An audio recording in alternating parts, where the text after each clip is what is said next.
Bueno, kaixo egunon, denoi, eta ongi etorri ekitaldi honetara. Ze pozgarria den, hola, aretoa beteta ikustea. Orain gurean izango da, inork ez alde egitea denbora baino lehentxeago, baina nik uste dut hori lortuko dugula. Benetan sinisten dugu hori, gaur hemen entzun, ikusi eta askok igual deskubrituko duzuenak interes berezia duelako iaia guztion bizitzatan ez da. Igual pentsatuko duzue, esageratzen ari naizela, baina begira, ekitaldi hau prestatzen ari nintzela, konturatu nintzen ze presente dagoen eguneroko gure esate baterako prentsan da komunikabideetan honi buruzko titular pila bat ikusi ditzakegulako eta irakurri ditzakegulako egunero. Ez da, adibide batzuk ekarri ditut esate baterako, eta hauek dira azkeneko 15 astetakoak. Euskadik 64 urtetik gorako 176 adineko pertsona ditu 16 urtez azpiko 100 pertsonako, ze proportzioa, Edo 65 urtetik gora dituzten biztanleen kopurua 670.000 pertsonakoa da Hego Euskal Herrian, ia biztanleriaren laurdena dira dagoeneko, eta kopuru hori azken urtetan goranzkako bidean doa. Eta azkeneko bat, ezta? Zaintza kezka iturri, gizartea zahartzen ari da, eta orain arteko zaintza ereduak agortuta daude. Ikusten duzu oso presente daukagula eguneroko gure jardunean, ezta? Honek zesan nahi duen, denok ukitzen gaituela, esan dizuetan moduan, eta seguru nago, naiz eta oraindik norberaren zahartzaroa pixkat urruti edo urrun ikusi, noizbait behintzat, mailaren bueltan aterako zela galdera hau, nik nolako zahartzaroa izango dudala imaginatzen dut, irudikatzen dut, ezta? Nork ez du noizbait pentsatu, naiz eta hemen jende oso gaztea dagoen, tarteka ariketa hori egiten da, ezta? Gaur hemen 2 ordu barru beste galdera batekin aterako zarete. Ta galdera oso importante izango da. Ta galdera da, nik nolako zahartzaroa nahi dut. Ez nolakoa imaginatzen dut, eta nolakoa nahi dut. Ez da, norberak galdera hori egin beharko dio bere buruari. Eta horretarako, begira, ze pentsa jarri nahi zut ez dugu luxuzko gonbidatu batzuekin. Gaur ezagutuko dituzue Ixiar, Pedro, Jacinta, Maria, Aizpe, Maribel, Arantzazu, denak ez ezagunak, askorentzat, igual, baina irudikatu zuen ama, aita, osaba, bizilaguna, irudikatu zu zeu zarela Ixiar, denok daukagula Pedro bat bizilagun, edo denak bihurtuko garela egun batean Jacintan, ez da? Eta zer daukaten denak komunean? Zorionez hartu egin direla. Hori importantea da, bizitzaren etapa hontara iritsi direla, ez da?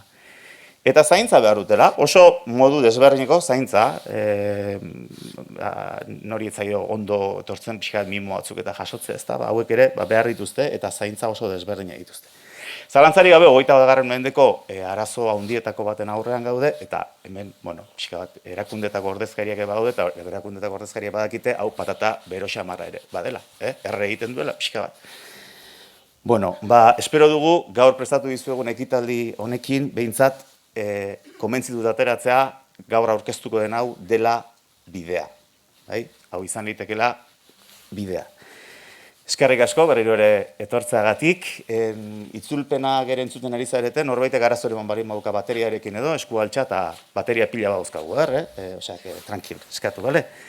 Eta behar bezala gauzak egiten hasteko, utzi dazue gai honetan ere lepo jantzita dagoen Usurbilgo alkateari hitza ematea. Agurtzaner, Solebarrieta.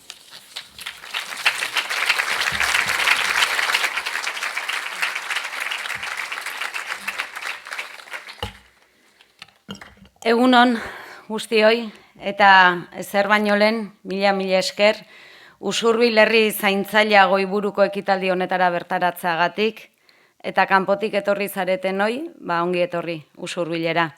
Zinez pozgarria da garik esan duen bezala benetan areto hau zutegi jendez beteta ikustea, gaurko edukiek, interesa eta jakimina piztu duten seinale. Eta gu nola ez, oso pozik, eta espero dut benetan goiz atsegin eta interesgarria izatea denontzat. 2022ko azaroan, zaintza azokan ere elkartu ginen hemen, zuetako asko ere hemen izan zinaten orduan, eta ekitaldi hartan konpromiso bat hartu genuen. Ordura arte, zaintzak eraldatzeko garatutako parte hartze prozesu zabalean ateratako ondorioei jarraiki. Eta hitzartze hau prestatzen ari nintzela, pixkat atzera egin, eta orduan esandakoak ekarri nahi ditut gogora. Garik esan duen bezala, 21. mendeko gizarte honek duen erronka nagusietako badala zaintzarena, eta horrek ekintza politikoa eta batez ere politika publiko feminista ausartak eskatzen dizkigula, benetan zaintza publiko komunitario berri bateranzko bidea egiten hasi nahi badegu, ez? Eta bide horretan gure aletxoa jarri nahi genuela Usurbilen, eta Usurbildik eta bokazio horrekin, jaiotzen zela zaintzen ekosistema bat eraiki eta martxan jartzeko asmoa.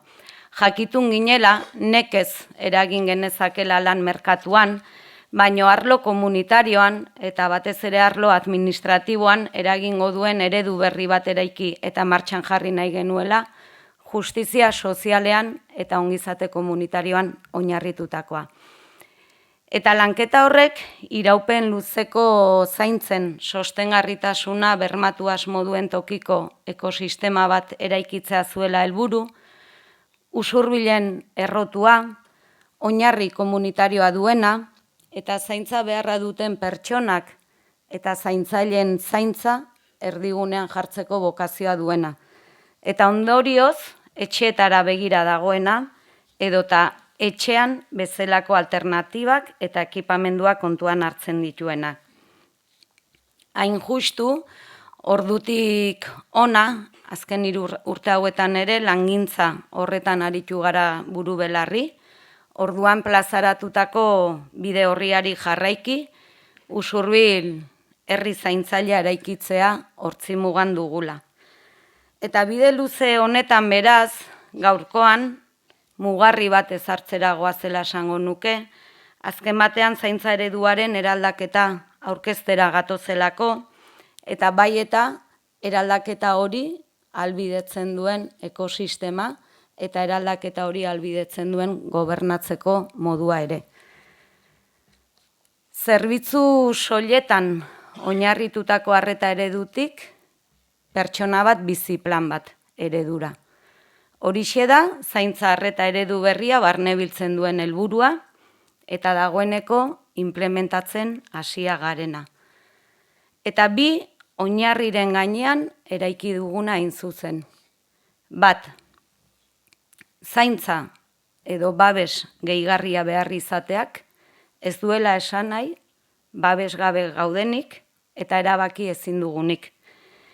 Eta ondorioz, ezin ditugula zaintza behar duten pertsonak, denak berdin tratatu, denak bat eta berdinak bailiran, denak ahul eta menpeko bailiran, zer nahi duten eta zer behar duten esateko gauza ez balira bezala. Eta horixe da hain justu, zaintza eredu berri hau birpentsatzen hasi ginenean gure gako nagusia. Eta benetan begirada aldatzea eskatu diguna. Gure helburua baita iraupen luzeko zaintzetan, zaintza prozesuetan jarraikortasuna bermatzea, zaintza behar duen pertsonaren bizitzari zentzua ematen jarraitzea, pertsonaren bizi proiektuetan hausturarik eragin gabe, eta nagusiki bizitza duina eta bizigarria ahalbidetzea.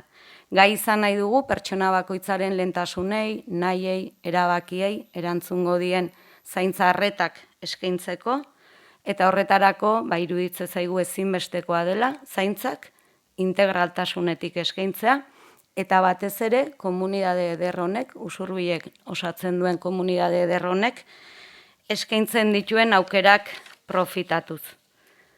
Alegia eta labur esanda, pertsona bakoitzari egokitutako eta modu parte hartzailean osatutako biziplanak eskaintzea. Eta bigarren oinarria edo premisa. Guztiok dugula zaintzarako eskubidea, baina ez beste pertsona baten eskubideen kaltetan. Eta beraz, zaintzek ez dutela ez generoa, ez arraza, ez jatorria, edota klase aldagaiek zeharkatu behar. Eta zaintzak emakumeen ardura esklusiboa izateari utzi behar diola, eta zaintza lanei ezinbestean prestigioa ematea dagokigula. Zaintza lanak balioan jarri behar ditugula. Eta hori ezinbestekoa da, alor honetan lanean ari diren langile guztiak baldintza duinetan aritzea. Izan eremu publikoan edo izan eremu pribatuan. Ez dut edukietan gehiago sakonduko ekitaldian zehar arituko garelako guzti honetaz. Orain arte egindako asko izan da, baino jakitun gera asko daukagula oraindik ere egiteko, eta zorionez egitasmoak ez zaizkigu falta. Biziplanak martxan jartzeaz gainera, baditugu eskuartean beste 3 proiektu epe motzean gauzatuko ditugunak, eta gaurko plaza eder hontan iragarri nahi ditugunak. Bat, bizi osorako etxe bizitzak. Egurtzegin gisa honetako 6 etxe bizitza eraiki ditu Matiak, eta udalak eta Matiak sinatu berri dugun lankidetza hitzarmen bati esker, 6 etxe bizitza hauetatik 4 udalak eskainiko ditu. Justu aste honetan, aste azkenean edo ostegunean, sinatu nuela dekretua Eusko Jaurlaritzari eskatzeko Usurbil eremu izendatu dezan, eremu tentsionatu izendatu dezan, eta horretarako udalok ezinbestekoa daukagu 3 urterako etxe bizitza plan bat osatzea. Plan hau, hain justu, zaintzaren zehar lerrotasunetik diseinatu dugu, herri zaintzailearen marko kontzeptual horretatik diseinatu dugu, izan ere gure ustez hartzen ari den gizarte honetan, eta zaintza behar duten pertsonen kopurua nabarmen igotzen ari den garai honetan, etxe bizitza politikak ere diseinatu behar dira kolektibo horren beharrei erantzunali izateko. Eta bizi osorako etxe bizitza gisa izendatu ditugun hauek, badute asmo hori. Kolektibo horri erantzun habitazional bat ere ematea. Diseinu berezia duten etxeak dira, bertan biziko diren pertsonak, zaintza behar izan da ere, euren etxean bizitzen jarraitzeko, eta gainera, zaintza eskaintzen duten pertsonengan ere begirada jartzen dute etxe bizitza hauek, izan afektibotasunetik bizekide izan da zaintzen duten pertsonen gain, edo izan bere zaintzaile profesionalen gain. Une honetan justu etxe bizitza hauetarako, sarrera baldintzak, esleipen modua eta barrak arautuko dituen ordenantza bat ari gara osatzen, baina finean, zaintza ekosistemaren barruan, Usurbilgo udalak eskainiko duen baliabide berri bat izango da, nolabaite egoitzarako bidea atzeratzea ahalbidetzen duena, eta bizikidetza unitateari, pertsonari, euren bizi proiektuekin jarraitzea ahalbidetzen dien etxe bizitza eredua. 2. Biziplanen logikatik diseinatzen ari gara ere etxez-etxeko zerbitzua. Goiti bera aldatzen eta zerbitzua berrantolatzeko asmotan gabiltza, ardatz garrantzitsu baten bueltan. Eta da zerbitzu horretan aritzen diren eta lanean aritzen diren pertsona guztiak lan baldintza duinetan aritu ale izatea. Eta 3, Hurbilduz programa. Egoera hauskorrean eta bakardade egoeran dauden herrikideen integrazio komunitario ahalbidetu nahi duen proiektua da. Hain justu gero ekitaldiaren azken zatian zabalduzeko lagunek aurkeztuko digutena. Zindu bestela izan eta nire hitzartze hau eskerrak emanez bukatu nahi dut. Lehenik eskerrik asko Matiako ekipo osoari, horti zaudete Erkuden, Maider, Amaia, Elisa, Ainara eta konpainia. Lizitazio bidez martxan jarri genuen ja duela 3 urte, 3 urterako bidelaguntza eta bidelaguntza hau amaitzera doa. Eta bidelaguntza hori gabe ez ginateke gaur hemen egongo eta benetan eskerrik asko. Eskerrak ere emagineko kidei, miren, uste horti zaudela, zuen ekarpen feministagatik, izan ere guk argi daukagu. Eraldaketa hau begirada feminista eta antiarrezistatik egiten dugu, edo bestela ez da eraldaketa integrala izango. Eskerrak ere ekosistemako lantalde ezberdinetan parte hartzen ari zareten guztiei. Izan enpresa, izan langile, izan komunitate, izan zaintzaile.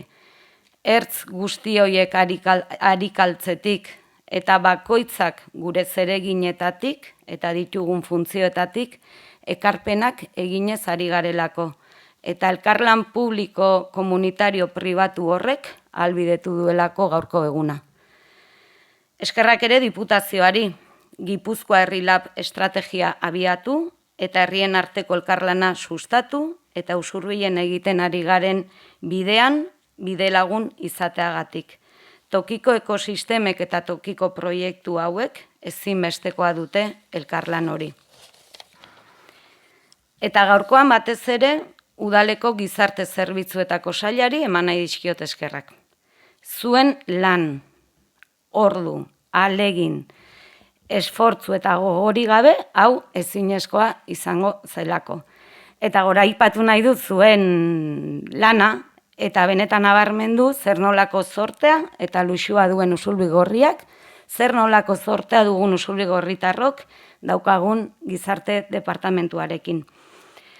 Gizarte arrakalak ugaritzen ari diren honetan, jakin badakit zer nolako presioarekin egiten duten lan, eta hemen bazaudete ere beste gizarte langile batzuk, eta gainera askotan gutxietxia izaten da zuen lana. Nik han eta hemen esaten dut gisa honetako proiektuak aurrera eramateko lidergotza politikoa ezinbestekoa dela, baino lidergotza tekniko hori gabe ere, hau ezinezkoa dela, eta Usurbilen zorionez hori ziurtatua daukagu. Eskutik aritu gara, eta ez du dudarik ere eskutik jarraituko degulako. Horregatik, mila esker Maria, Maider, Ander, Kontxi, Ane eta Idoia. Mila esker.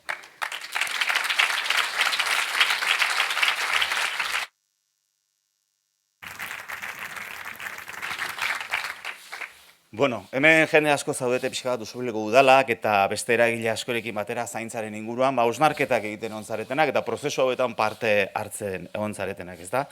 Pixka bat zaintza ulertzeko geneukan eredu deugan hausnarketa horiek egin dituzuenak. Eta egia esan, konturatu zareten moduan, kontzeptu berri batzuk ere badira tarteko, baina ulertu beharra dago Usurbil puntu honetaraino nola iritsi den. Jakin beharra dago non geunden, jakin beharra dago nondik abiatu ginen, zer egin dugun bidean eta momentu honetan non gauden. Eta hori, hitzekin pixkat aspergarria baratzen da, eta orduan dokumental polit batekin egitea erabaki dugu. Eta testigantza batzuekin esplikatzea erabaki dugu. Gozatu dokumental honek.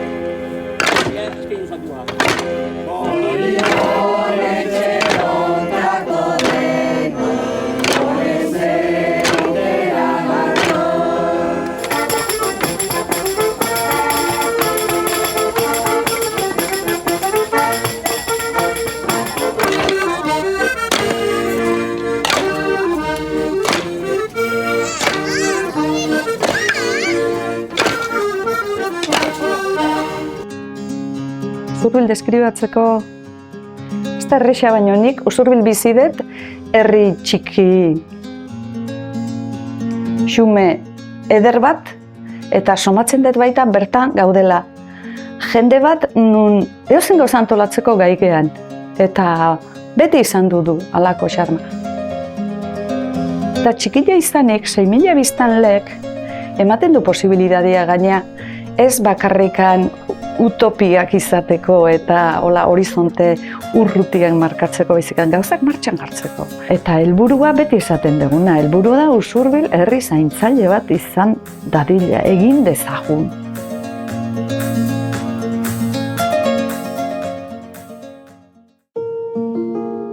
Estuve cuidando al marido. Cuando se fue, pues me quedé vacía. Y aquí en el sofá, y le llamo a Conchi. Digo, Conchi, ¿qué puedo yo hacer con mi vida? Porque yo no puedo ya andar apenas. Y yo el sofá no quiero. Dice, María, vete a a la escuela. Vete y prueba. La Eli que viene 2 días en la semana. Ella me hace la casa y me pone la lavadora y me pone todo. Los días que no viene, me levanto, me ducho, me tomo mi desayuno, me preparo y me voy al cole. Y allí tenemos charla, tenemos gimnasia, hoy tenemos hasta un bocata. Istripua izan nuen orain dela 25 urte. Eta 25 urte horietan gurpildu naulkian. Eta, bueno, bizimodua orain arte etxean bakarrik atera dut. Eta kirol puxa bat eginez, eta bizimodu nahiko normala eginez. Egia esan ez nuen imaginatzen nola zegoenik, hombre, banekien obra berri behar zela, eta gauza txukuna eta izango zela bai. Baina ez nuen imaginatzen nola egongo zen, etorri eta ikusi bitartean. La gente se ha acostumbrado un poco a Chirigorda porque tenemos una andadura desde abril ya viviendo. Pero a mí cuando me hablaron hace igual 3 años era un poco ciencia ficción. Y me coincidía con la situación en la que yo estaba y me pareció algo nuevo, algo especial. No lo entendía muy bien porque era algo raro, pero me animé. Bueno, nik askotan aipatu izan dut gaur egungo gizarte honek, 21. mendeko gizarte honek duen erronka nagusietako bat dela zaintzarena. Adierazle soziodemografiko guztik erakusten dute gizartea nabarmen eraldatzen ari dela, alde batetikan geroz eta zarragoa den gizarte baten bizigea.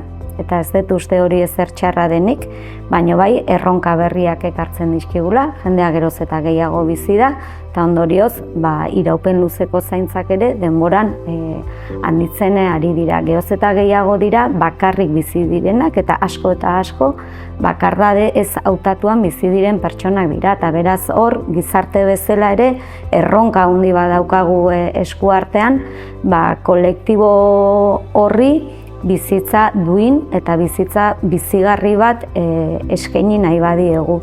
Eta beraz, ulertze genuen, herri bezala gure buruak prestatu behar genituela, erronka horiei erantzun ahal izateko, batez ere ikusita gaur egungo sistemak gabeziak dituela, gaur egungo arretak eskaintzeko moduak bazituela gabeziak, pertsonei bere bizi proiektuekin aurrera egiteko ahalmena eman ahal izateko. Empecé a trabajar con las personas mayores y me di cuenta que sirvo para trabajar con personas mayores que necesitan un cuidado especial. Empecé a trabajar en una casa cuidando a una persona mayor. En casa, en domicilio, tú estás dedicado a esa persona. Tú le conoces sus gustos, le conoces lo que no le gusta, o en su casa cómo guarda la ropa, cómo le gusta que le hagan la cama, o cómo le gustan las costumbres, porque es personalizado. Hacemos papel a veces de enfermera, ¿sí o no? Es verdad. Y lo hacemos. Sí. Y lo hacemos con todo el cariño, porque nosotros estamos tratando a una persona, a un ser humano. Con María muy bien, sí, nunca hemos tenido pues ninguna cosa, siempre hemos estado de acuerdo, cuando su esposo también estaba, o sea, bien, la relación que hay entre ella y yo, bien, sin problema. Muchas personas están solas que necesitan la ayuda de nosotras y pues eso, que nos valoren, es lo único que pido, nos valoren y nos respeten. Es muy importante.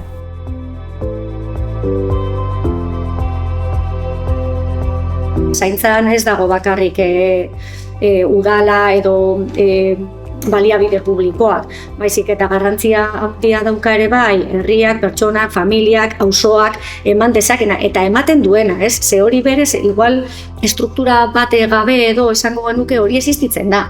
Osea, auzotan adibidez pegoratan, osea, jendean ezagutzen da, bata besteari laguntzen dio, hori egia da, osea, galtzen doala eta da pizkatxo bat dagoen hori hartu eta berreskuratu eta struktura bat ematea eta publikotikan edo erakunde publikotikan, kasu honetan udaletikan eta gizarte zerbitzutatikan, horri ematea esango genioke enpake bat edo, sustento bat.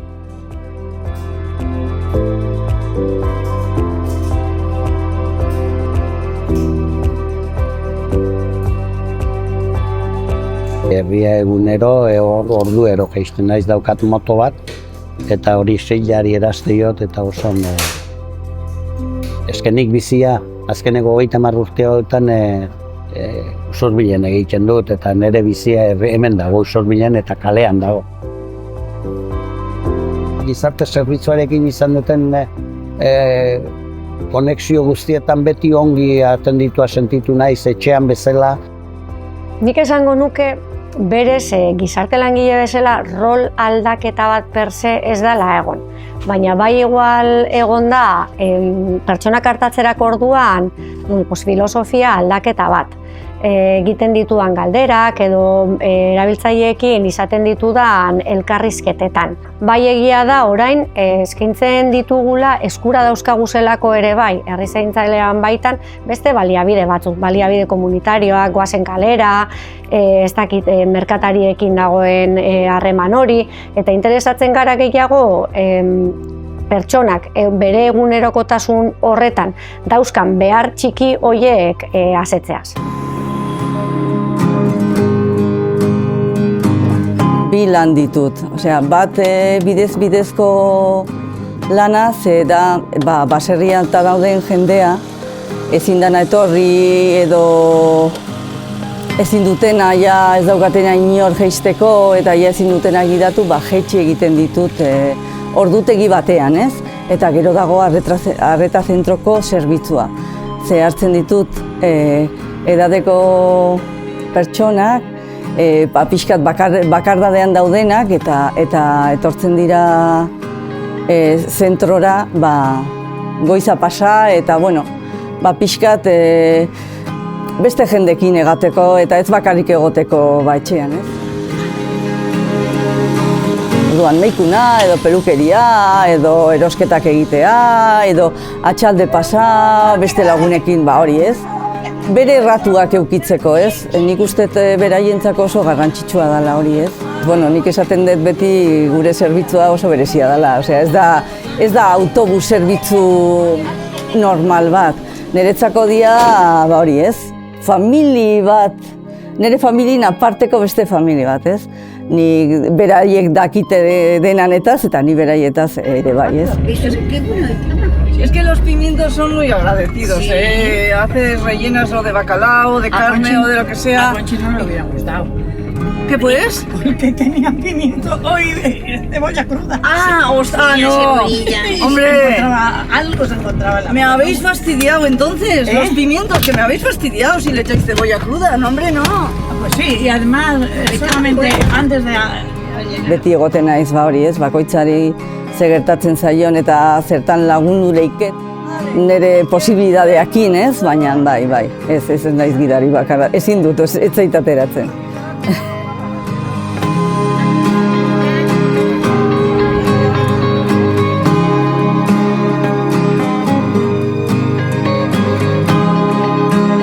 Familia txiki bat bezala gara. Bere helburua da bakarri dauden pertsona, isolatzeko arriskua dauden pertsonak biltzeko talde bat, sortu dana. Lagun berriak, txoko berri bat, aukera ematen die.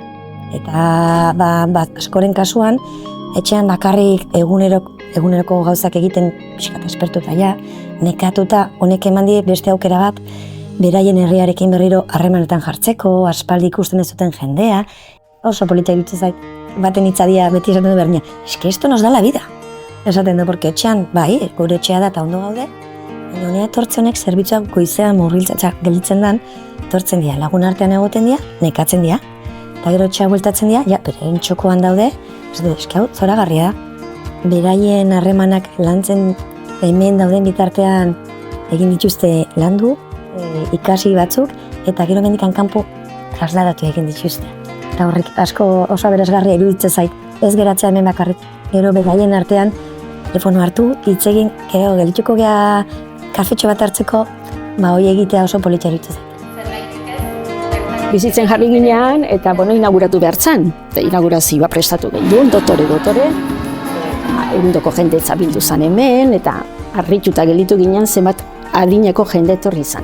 Prozesuan gaude, nik uste egiala ezagutza prozesun eta, karo, hasieran elkarrezketa askotan, handikan bizitzen jarri baino lehen asko galdetzen zigoen da. Eta zango atxirikorra nola izan, ez dakigu, da proiektu bat inun ez da nahin, eta orduan guaz ere bai pixkat ensaio error.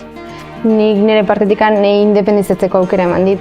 Eta independizatzeko aukera bat diru oso, normalian dauden alokairuak baina asko zen merkego orduan alde hortatikan netzako eta nik uste gazte guztientzako izan dela aukera bat ez da ona, inun. Oantxe bertan independizatzeko arazo oso handik aukitzen eta iruditzen zait leku hau dela hortako primerakoa. Eta gero ere bai, adineko pertsonekin bizitzia eta konbibitzia ere bai, nik uste asko aportatzea gula, bai guri eta bai behaiei.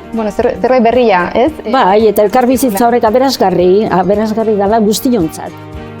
Eta erronka horri ere misio bat finkatu genion, hor ere eraldaketa batean gaude Usurbilen finkatua ditu 4 erronka, ulertzen degulako gaur egungo gizarte honek, zaintzaren erronkari erantzuteaz gainera, badituela beste erronka batzuk, esate baterako klima aldaketarena, eta erronka bakoitzak bere misioa du, eta esan bezala zaintzare ere misio bat jarri genion, ez? Nolabait esateko helburu bat.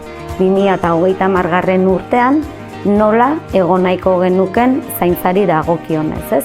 Eta misio horrek zehazki esaten du 2030erako norbere bizitza proiektuari erantzungo dion zaintza eredu integral eta duina lortzea dela gure helburua, erantzunkidetasuna, eragileen arteko lankidetza eta zaintza langileen profesionalizazio eta duintasuna ardatz izango dituena. Eta gainera, erronka handi horri ere helburu zehatz batzuk ere finkatu genizkion, esate baterako 75 urtetik gorako pertsonen 25% bere zaintza edo bizi planak martxan izatea.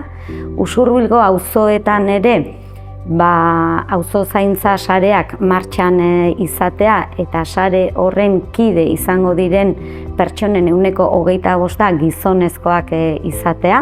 Horre interpelazioa gizonezkoi begira zaintza lanetan eta arduretan implikatu daitezen. Etxez-etxeko zerbitzua jasotzen duten familiak edo prestazio bidez jasotzen dutenenak orekatzea, hori ere bada beste helburu bat, eta noski etxeko arretan lanean ari diren zaintzaile profesional guzti horiek ere gure zaintza ekosistemara ekartzea. Euna Maite! Tuntan gaude merkataritzak. Eta pentsa ze kolektibo importantea da. Ze baten bat joten bada egunero denda txiki horietara, lanean komertzio txiki horietara erostea gure zaharrak dira. Orduan, alde batetikan beraiekin bileratxo batzuk egin ditugu, eta oraindikan hor gabiltza eta ez dugu bukatu eginkizuna, baino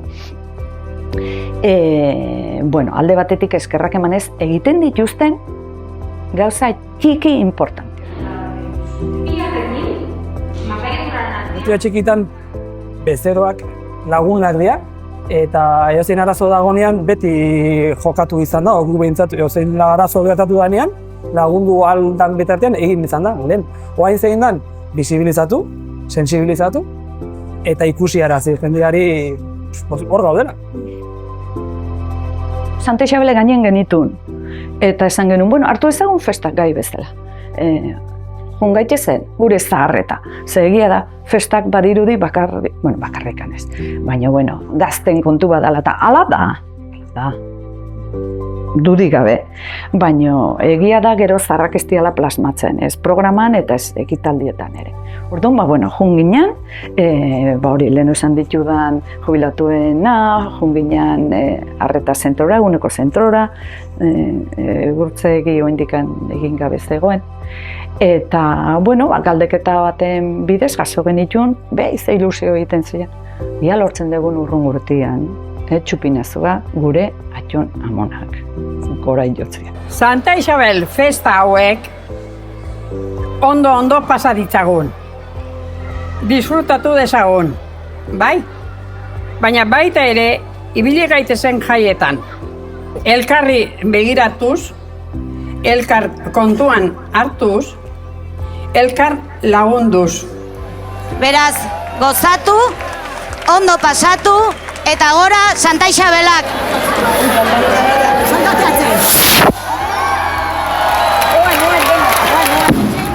¿Usted cree, a mis 90 años, veme yo lo harto de la terraza del ayuntamiento?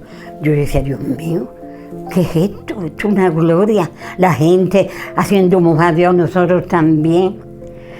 Y salieron personas a abrazarme y decían, María, habéis hecho lo mejor, me estáis abriendo los ojos, que sois mayores y estáis ahí. Digo, ¿pero yo qué hago? Dice, mucho, nada más que contás ahí, hace mucho esta presencia. Sí, es verdad, estaba la gente emocionada. Sí, es verdad. Qué emocionante. Nere ustez erronka handienetako bat gauza asko ditu. Asko egin dugu, baina oraindik asko falta da egiteko. Batetik ekosistemaren parte diren pertsona eta eragile guztiek egin behar dute begirada aldatu eta zaintzak ulertzeko eta eskaintzeko modua eta bizi planen logiketara ekarri, eta hor oraindik asko daukagu egiteko, eta ez soilik gure ekosistemaren parte diren eragileak, baita ere gainerako erakundeok. Uste dut zaintzaren gaia badagola oro har agenda instituzionalean, baino guk erritmoa azkartzea behar dugu, azkenean zaintzaren bueltan dagoen arkitektura instituzionala handia da, erakundeok ditugu eskumena gauza batzuetarako edo besteetarako, eta beraz aldaketa integrala izango bada, eraldaketa instituzio guztietan egin behar da, eta hor bai egiten dugula dei bat, interpelazio bat, beste erakundei, erritmoak azkartzeko. Herri zaintzaileak niretako suposatu du txikikotik, edo gauza txikiak eginez, gauza handiagoak edo egin daitezke da, edo aldaketa handiagoak sortu daitezkela pertsonen bizi kalitatea hobetzeko. Me parece muy bien, como estáis luchando, y no nos dejáis arrinconados, como dejáis que estamos los primeros en todo, ya personas mayores, nos damos cuenta de que hacemos algo.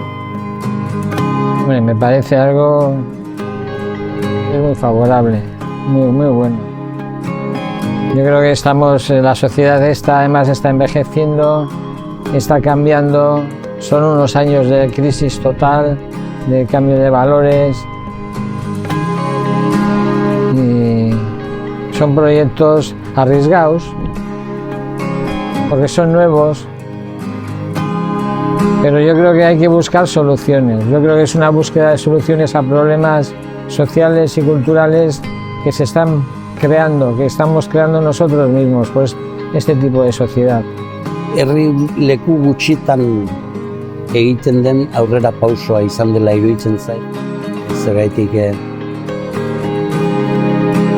ez da eman horrelako ekitaldiak edo horrelako planteamentuak oso leku gutxitan eraman direla iruditzen zait, eta nik horrela definitzen dut, beharrezko gauza bat, eta oso egoki dagoena, oraindik asko landu beharra egongo dena, seguru aski, baina bai, aurrera pausoa. Ari dela denen ongi izatea zaintzen. Gehien bat adinekoena direla nik uste baztertunak geratzen direla kasu askotan.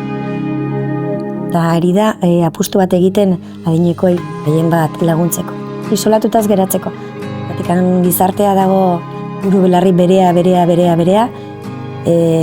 etekina, eta Askotan igual adinekoak baztertuta gelditzen dira eta hori usu gehien ez zait iruditzen gertatzen ari da. Nik ari da lapustu bat egiten kolektibo hori laguntzen.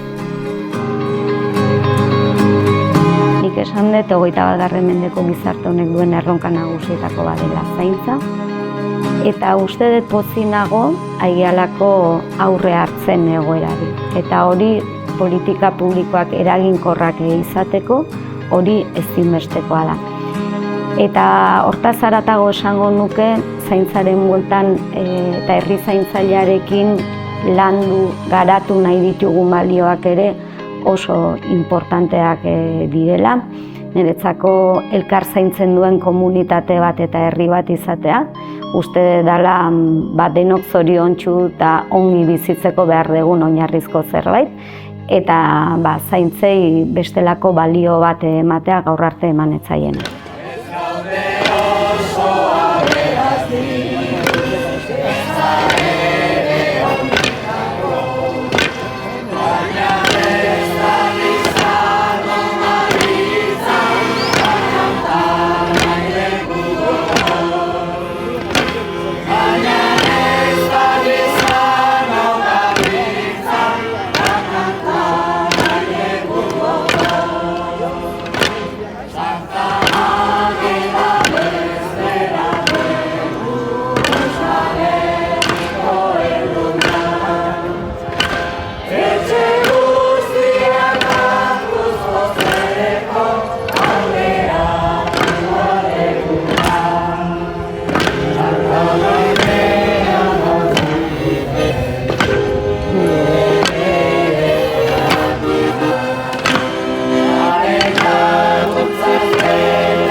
Ze dokumental polita, Bueno, gauza asko kontatzen dira, egia esan, baina kontzeptu garrantzitsuenen artean, argi geratuko zitzaizuena da, Usurbilek, herri zaintzailea izatea nahi duela, baina hori ez da erakunde publikoetatik bakarrik lortzen, herritar guztion artean egin beharreko zerbait ere bada, ez da, gure jendea, ingurukoak guk zaintzea, ez da, herritarrok zaintzea. Baina gureak zaintzeak ze esan nahi du, gure aitonamonak guraso edo familia artekoak adimatetik aurrera iristen direnean, edo pasatzen direnean, etxean sartu eta hortxe eduki goxo-goxo, gustatu izan zaizkien aktivitate eta gauza guzti muzin eginez, eta alde batera utziz, ez.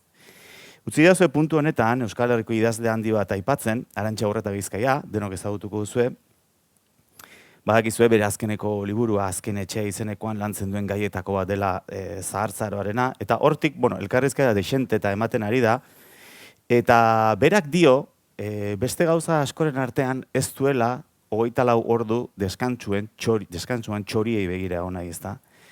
Nire borondatez ez dut nire bizitza murriztuko, esaten du berak. Bizirik jarraitu nahi duela dio, bizirik alden zentzurik zabalenean.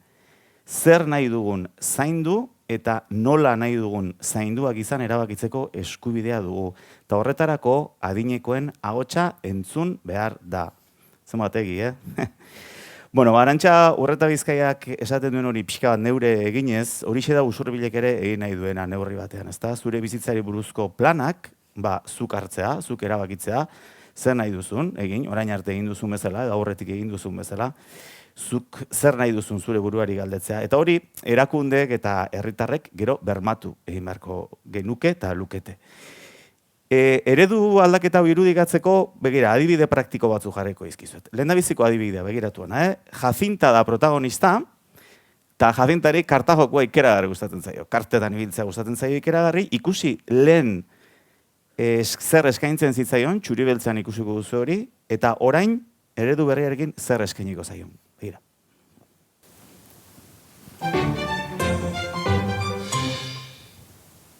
Egunon, Jacinta. Bueno, hemen ikusten dudanez, egin dizuten mendekotasunaren balorazioa, grado 2 eman dezu. Egin dizut jadanik eguneko zentrorako eskara, nik uste dut zuretako baliabide egokia dela. Gustora gongo zegala pentsatzen dut. Ordutegia goizeko 9:00-tik arratsaldeko 5:00 arte. bai, garraioarekin, garraioak etxean hartu eta etxera bueltatuko zaitu arratsaldez. Egunon, Jacinta, ze modu zaude? Ondo? Bai. Bueno, ikusi dut, eguneko zentroko eskaerari baiezkoa esan diozula, orduan, bai egia dela, zu kontatu zen idala, nahiz eta eguneko zentrora jun, jarraitu nahi dezula zure lagunekin karta jokotara jutea, orduan, pizkan neri okurritu zaidana da, egin dezakegula eguneko zentroko garraioa datorrenean, etxera eraman beharrean, egun batzutan hartzebalera ekarri zaitzala, eta horrela mantendu dezakezu zure lagunekin karta joko horiek. Ondo iruditzen zaizu?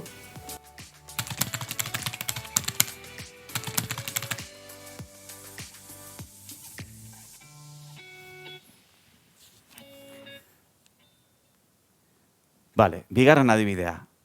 Orain arte, lan burokratiko asko egin da, pertsona bakoitzak zituen beharrak, paperetan, karpetetan, idatzita eta txostenetan geratu dira hor, eta horien arabera erabakiak hartzen joan dira gero pertsona bakoitzaren inguruan. Eta orain berriz, ikusi.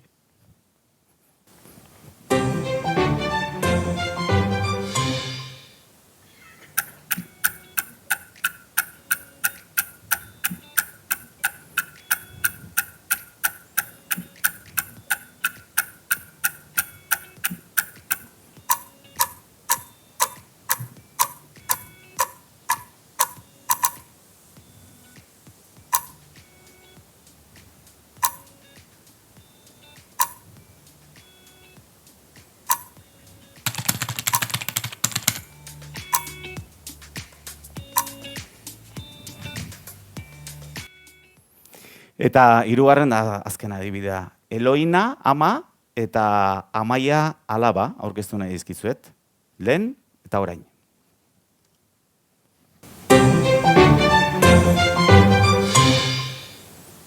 Egunon, Amaia.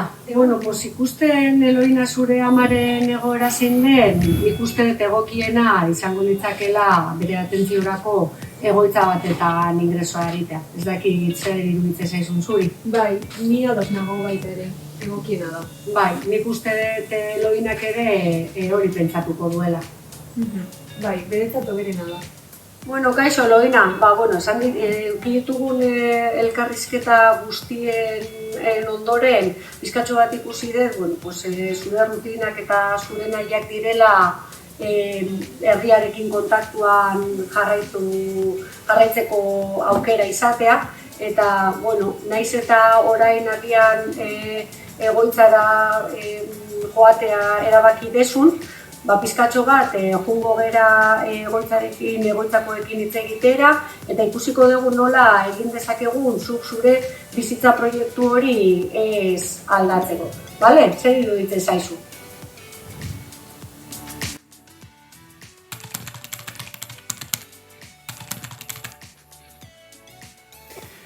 Ikusi duzu pixka bat, ez da eredu zaharrean nola kudeatu izan diren gauzak, eta orain ze egin nahi den. Baina, utzi dazu oraindik ere sakonago joaten, Jacinta, Ixiar edo Pedrorekin hitz egin dugu, eta beraiek kontatu dizkigute biziplan horiek, gaur hainbeste entzuten ari zareten biziplan horiek zeintzuk diren, eta batez ere entzun ondo nola aldatu zaien bizitza edo nola aldatuko litzaiekeen beraien egunerokoa, aldartea, animoa eta dena. Jacinta, Ixiar eta Pedro.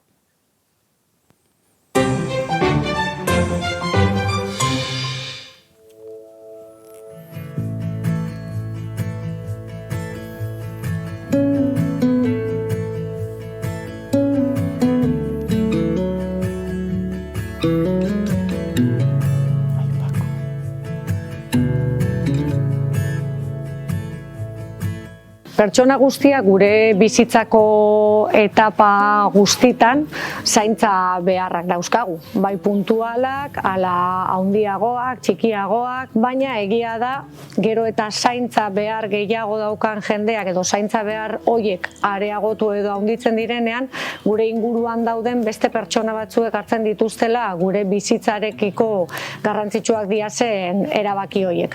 Baina ez dira beraiek pertsonen bizitzaren protagonistak protagonistak izan behar diazenak, baizik eta pertsonak, zaintza behar horiek dituzten edo ditugun pertsonek, gara gure bizitzarekin zerikusia eta garrantzia duten gauzak egiteko eta erabakitzeko ahalmena izan behar dugunak. Eta gure alboan dauden familia, lagun eta profesional horiek hori da bermatu behar dutena. Bide laguntzaile batzuk izan behar dira eta pertsonak izan behar dira beraien bizitzen protagonistak.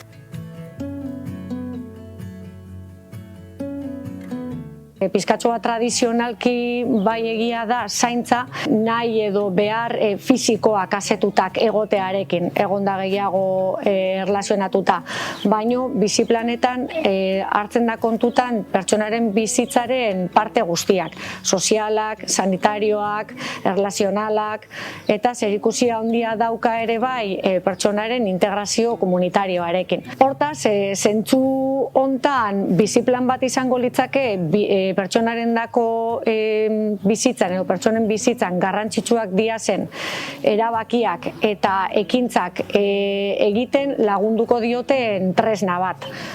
Tresna bizia izan behar da, zeren pertsonen bizitzak ez dira argazki finko bat, baizik eta aldatu egiten den zerbait da. Eta pertsonak bere bizitzako momentu desberdinetan behar desberdinak dauzka eta behar horien arabera erabaki desberdinak hartuko ditu.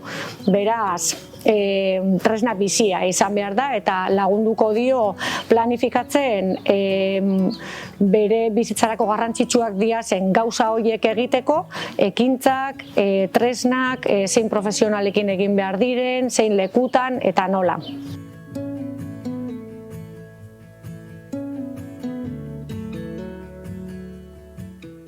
Pues vivir es lo más importante que tengo hoy, vivir la vida, porque yo creo que vivir la vida es lo más que estoy muy a gusto viviendo, con la edad que tengo, que siga esa relación bien, estemos todos a gusto el tiempo que yo viva.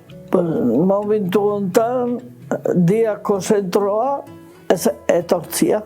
Ni aurreneko lana eta gehiena gustatu zitzaidana gimnasia egitea. Beti gustatu zait gimnasia egitea. Da, hemen izugarrizko posta hartu nun. Egunero egiten dugu. Bestia da pintura egitea.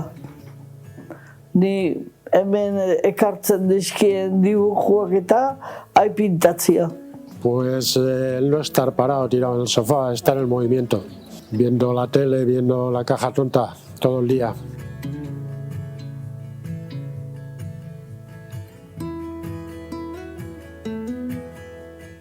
Pues en mi día a día, pues las cosas de las mujeres desde siempre, porque ya digo, en casa, una vez que dejé ya de trabajar eso, ya en casa, hacer las cosas de casa, hacerme yo, me gusta más que nada.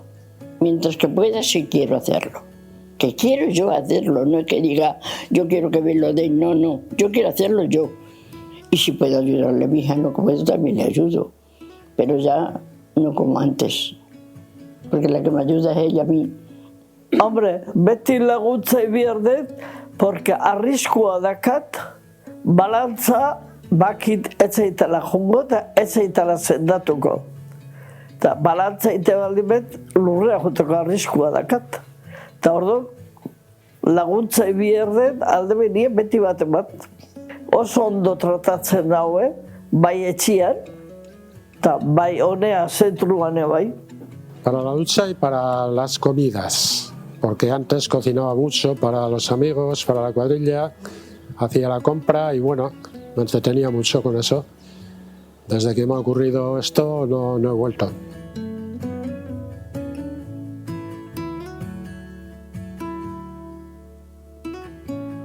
Pues hombre, por precisar más ayuda yo creo que perder no se pierde nada.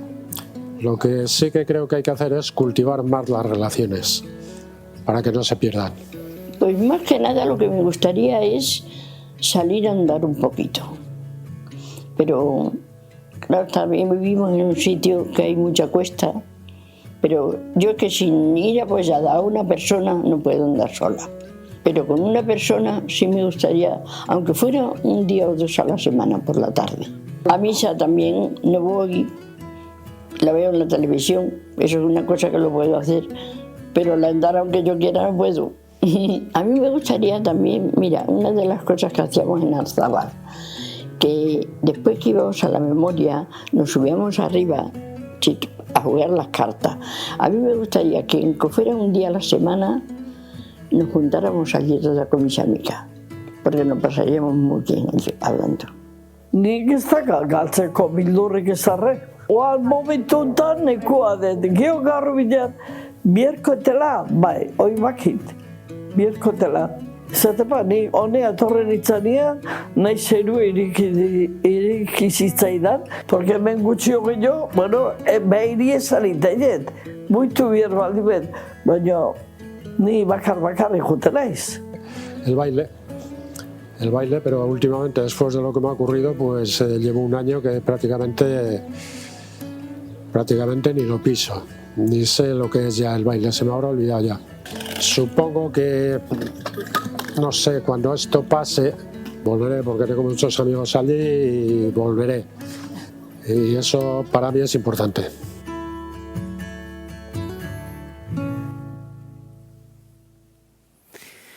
Bueno, Pako berriro bataiatu dut, Pedro deitu diot, baina atxon damon festa hontan, utziko diazuan kasartzen izen batek emintzat, ez? Bueno, biziplanak garatzen eta honi guztiari forma baten buru belarri ibili dena da Maria Salsamendi. Bera da, Usurbilgo gizarte zerbitzuetako burua. Maria, zergatik ez diguzu zure esperientzia kontatzen.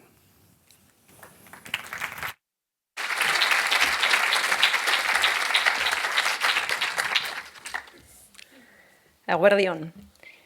Biziplanak zer diren edo eta pertsonan oinarritutako arreta ereduaz ari geranean zertaz ari geran, dagoeneko ulertzen hasita egongo zeatela uste dugu. Ikusitako bideoek zertan eta nola ari garen argitzeko baliagarriak direlako. Zaintzaren gaiaren bueltan erakunde, lantalde, eragile, familia eta pertsona asko ari gera. Udal gizarte zerbitzuetan erakutsi dugun moduan ari gera lanean. Eta hortan sakontzen jarraitu nahi dugu. Uste baitugu, modu hontan aritzeak, pertsonen bizitzak hobeak izateko bidean eragina baduela. Zaindua edo zaintzailea izan da ere. Eta zer esanik ez, iraupen luzeko zaintzen beharra dagoenean. Egoera horietan, ongizatea areagotzen duela dagoeneko demostratua baitago. Sinplea, baino aldi berean konplexutasun handiko lana dela adierazi nahiko genuke. Arreta ereduaren eraldaketaz ari geralako. Zaintzak ulertzeko modua aldatzeaz ari geralako. 2025ko martxoan gaude, eta ona iristeko bidean emandako urratsak asko izan dira. Eta esanguratsuak izan diren batzuk ekarri nahi ditut. Bailarako berdintasun teknikariekin batera, 2019an zaintza erregimenaren diagnostikoa abitu izana. Zaintza astintzeko beharra konpartitua ote zen berresteko, aritu eta adituekin izandako hizketaldiak. Zaintzaren afera erdigunera ekartzeko antolatutakoak. Elhuyar solasaldiak, jardunaldiak, hitzaldiak. 2022ko zaintza azoka. Herritarrekin izandako bilera edo eta elkarrizketak. Euren bizipenek arduradun tekniko eta politikoei norabidea fintzen lagundu baitigute. Erakundeak, enpresak astindu izana edota eurak gu. Denok gaiari lehentasuna emateko. Zaintza eremuko gabeziak ikustarazi eta urgentziak argiztatzeko egindako egina hala. Horrela soilik aurkituko ditugulako konponbideak. Hori guztia aurrekontua eta lantaldea handituta gertatu da noski. Asko da, denbora honetan hitz egindakoa, hausnartutakoa, birpentsatutakoa eta gauzatutakoa. Eredu berri baten bila aritu gera. Laburrean esan da, egiten deguna beste modu batean egitean datza eraldaketa. Horrek guztiak, gutako bakoitza, gizarte langile bakoitza, bultzatu du aztertzera herritarrak gure bulegora etortzen direnean nola hartatzen ditugun. Lantalde bezala ere, horren inguruan hausnartu dugu. Lan egiteko modu berriak esploratu ditugu, eta berriak gehitu. Esku hartzeak orain beste modu batera egiten ditugu. Beste elementu batzuk gehitu ditugu. Gure begiratzeko modua aldatu dugu. Azken finean, lehendik egiten genuena, hobetu dugu. Aberastu dugu. Gizarte langileon funtzioa, bidelaguntza profesionala ematea da. Pertsonaren nahiei erantzungo dion akonpainamendua eskaintzea. Pertsona bere komunitatearekin etengabe konektatuz. Hori da gure xedea. Eta ez soilik zerbitzuak eskaintzea. Horregatik diogu, zerbitzuak eskaintzetik biziplanak eskaintzera pasa gerala. Ilusioz ekin genion duela urte batzuk eraldaketaren bideari. Eta argi genuen, modu hontako prozesu kolektibo bat, modu arrakastatsuan aurrera eramatea posible nunbaiten izatekotan, usurbilen izango zela. Oinarri komunitario sendoa duen herri batean izango zela. Asko ziren iritzi hontakoak, eta horrela izan da. Lan ugari dago horren guztiaren atzean. Eta ez da beti erreza izan. Asko da ikasitakoa. Baita desikasitakoa ere. Eta gustora gaude orain arte egindakoarekin.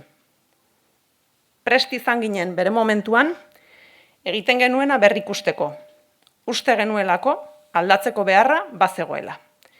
Eta aurrera pauso txikienak ere, geneukana hobetu zezakeela. Merezizuela saiatzea. Bide honetan, gizarte langileak aritu gara nagusiki, baina ez gara noski bakarrak izan.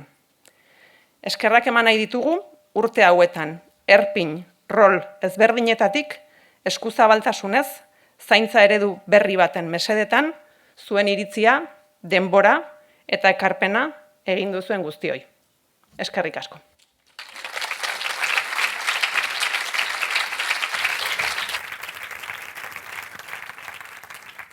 Bueno, nire irakasle batek esaten zuen, behin ordu bete pasata gero, laburpen txiki bat egin beharra dagolaz, bestela gauzak nahazten garela. Orduan, bat, ikusi dugu Usurbil aspaldian konturatu zela gizartearen zahartzeari, herritaren zahartzeari eta urte gehiago bizitzeari joerari adarretatik heldu behar zaiola. Hori bat. Bi, bide horretan lanean gauza asko egin ditu herriak, besteak beste, hortxe daude, txirikorda edo egurtzegiren ereduak. Baina, hiru, bidean konturatu da beste gauza batetaz. Orain arte, zerbitzuak eskaintzetan egon dela adin batetik aurrekoei, baina hori eredu zaharkitua geratu dela. Eta horregatik, 4 biziplanak jarren ditugu martxan. Alegia, norberaren bizitzari buruzko erabakiak norberak hartu ditzalak eta erraztu ditzatela erakundek eta ahalbideratu ditzatela erakunde eta herritarrek. Ze polita. Venga, dena guazen. Eta listo, baina ez. Baina pixka bat geratzen da, bai? A ber, biziplan hoien atzean, adin batera iritsi direnak beraien buruan egin behar duten galdera, gaur errepikatzen ari gara. Ez da nolako bizimodua nahi dut bizitzako garai honetarako. Eta erakunde eta herritarrek esan bezala hori bermatu egin beharko dute. Bueno, kasu bakoitza desberdina da, ezagutu ditugu Jacinta, Inaxi, Pako, desberdina dira. Ez da hirurek behar dute nolabaiteko zaintza bat, baina bakoitzak, bere autonomia dauka, bere gauzak erabakitzeko ahalmena dauka, eta horixe da bermatu behar zaiena pixka bat, ezta? Bizitzen jarraitzea, azkenean bi hitz horiekin labur biltzen da. Eta horretarako, inguru bat sortu beharra dago, baliabideak jarri behar dira, eta horri, izen ponpoxo bat jarri behar zaion da, Usurbilgo zaintza ekosistema bezala bataiatu dute. Ekosistema horren tripa eta barrunbeak, Agurtzane Solaberrieta, alkateak eta Maider Irisarri, Usurbilgo zaintza ekosistemako arduradunak eta gizarte langileak erakutsiko dizkigute.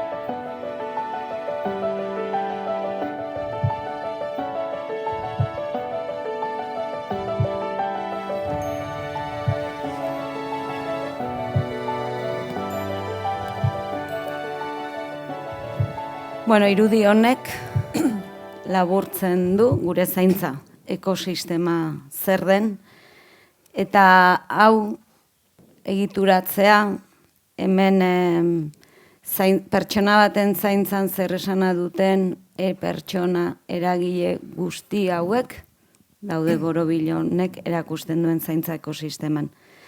Horren bueltan ikusten dezue lan handia eskatu digu, lantalde horiek eratu, lantalde horietan lanean ari diren guztiok logika beretan kokatu, tresna berriak sortu guztiok tresna berdinetan aritzeko, eta lehenik eta behin Maiderri hoxe galetu nahi diot, zer dire lan tresna horiek. Bai, gizarte zerbitzuetan Matiaren bide laguntzarekin denbora luze daramagu tresna hauek lantzen, garrantzitsuenetako bat jadanik aipatu den biziplanen tresna, baina biziplanen tresna hau aurrera eramateko ere beste euskarri batzuk landu ditugu. Adibidez, etxeetan balorazioa egiteko galdetegia, kasu konplexuak identifikatzeko kribadoa, edo hartatzen ditugun pertsonei egiten dizkiegun galdera sortak. Gainera, beste talde batzutan ere tresna hauek osagarritzen dituzten beste tresna batzuk ere landu ditugu. Adibidez, zerbitzuetan parte hartzen duten pertsonak edo etxeetan hartatuak daudenak ere beraien nahien inguruan galdeketa egiteko beharren fitxak. Tresna guzti hauen helburua pertsonen bizitza osatzen duten eremu kontutan izatea da. Horrela, bere harretan parte hartzen duten profesional eta eragile guztiak beraien biziplanetan parte hartu ahal izateko. Hau eta hitz egiten degunean, zaintzaile afektiboak, zaintzaile profesionalak, mediku eta erizainak eta komunitateko kide eta baliabideetaz ari gara hizketan. Gakoa elkarlana eta koordinazioa da beraz, eta esan bezala guztiok lan tresna berekin lanean aritu ahal izatea. Eta une honetan, lantalde ezberdinak ditugu eratuta, eta gutxi edo gehiago ere, ritmo ezberdinetan bada ere, lantalde guzti hauek ere martxan daude. Maider bera da, ekosistema honen koordinatzailea. Maiderrek parte hartzen du lantalde guztietan, eta bada pixka bat, gaur ere ekarri nahi genuen hemen lantalde bakoitzean zer egiten den. Ulertu ezazuen zer dan bakoitzak ekosistema honen baitan daukagun zer eginetatik, zer dan egiten deguna eta zer dan lantzen dena, ez? Eta nunbaitetik hastearren, zerbitzuen lantaldetik, Maider, nortzuk biltzezate hor. Zerbitzuetako lantaldean, herriko baliabide ezberdinetan eta etxeetan hartatuak dauden pertsonen integrazio komunitarioa eta ahotsa entzuteko lanketa egiten dugu. Bertan parte hartzen dute herrian zaintzaren bueltan lan egiten duten baliabideetako enpresen ordezkariak. Baliabide hauek gizarte zerbitzutako zorrotik eskaintzen direnak eta herrian eskaintzen diren beste baliabide komunitariotako ordezkariak dira. Zehazki hauek guztiak parte hartzen dute talde honetan. Egurtzegiko eguneko zentroko koordinatzailea eta zaintzadun etxe bizitzatako ordezkaria.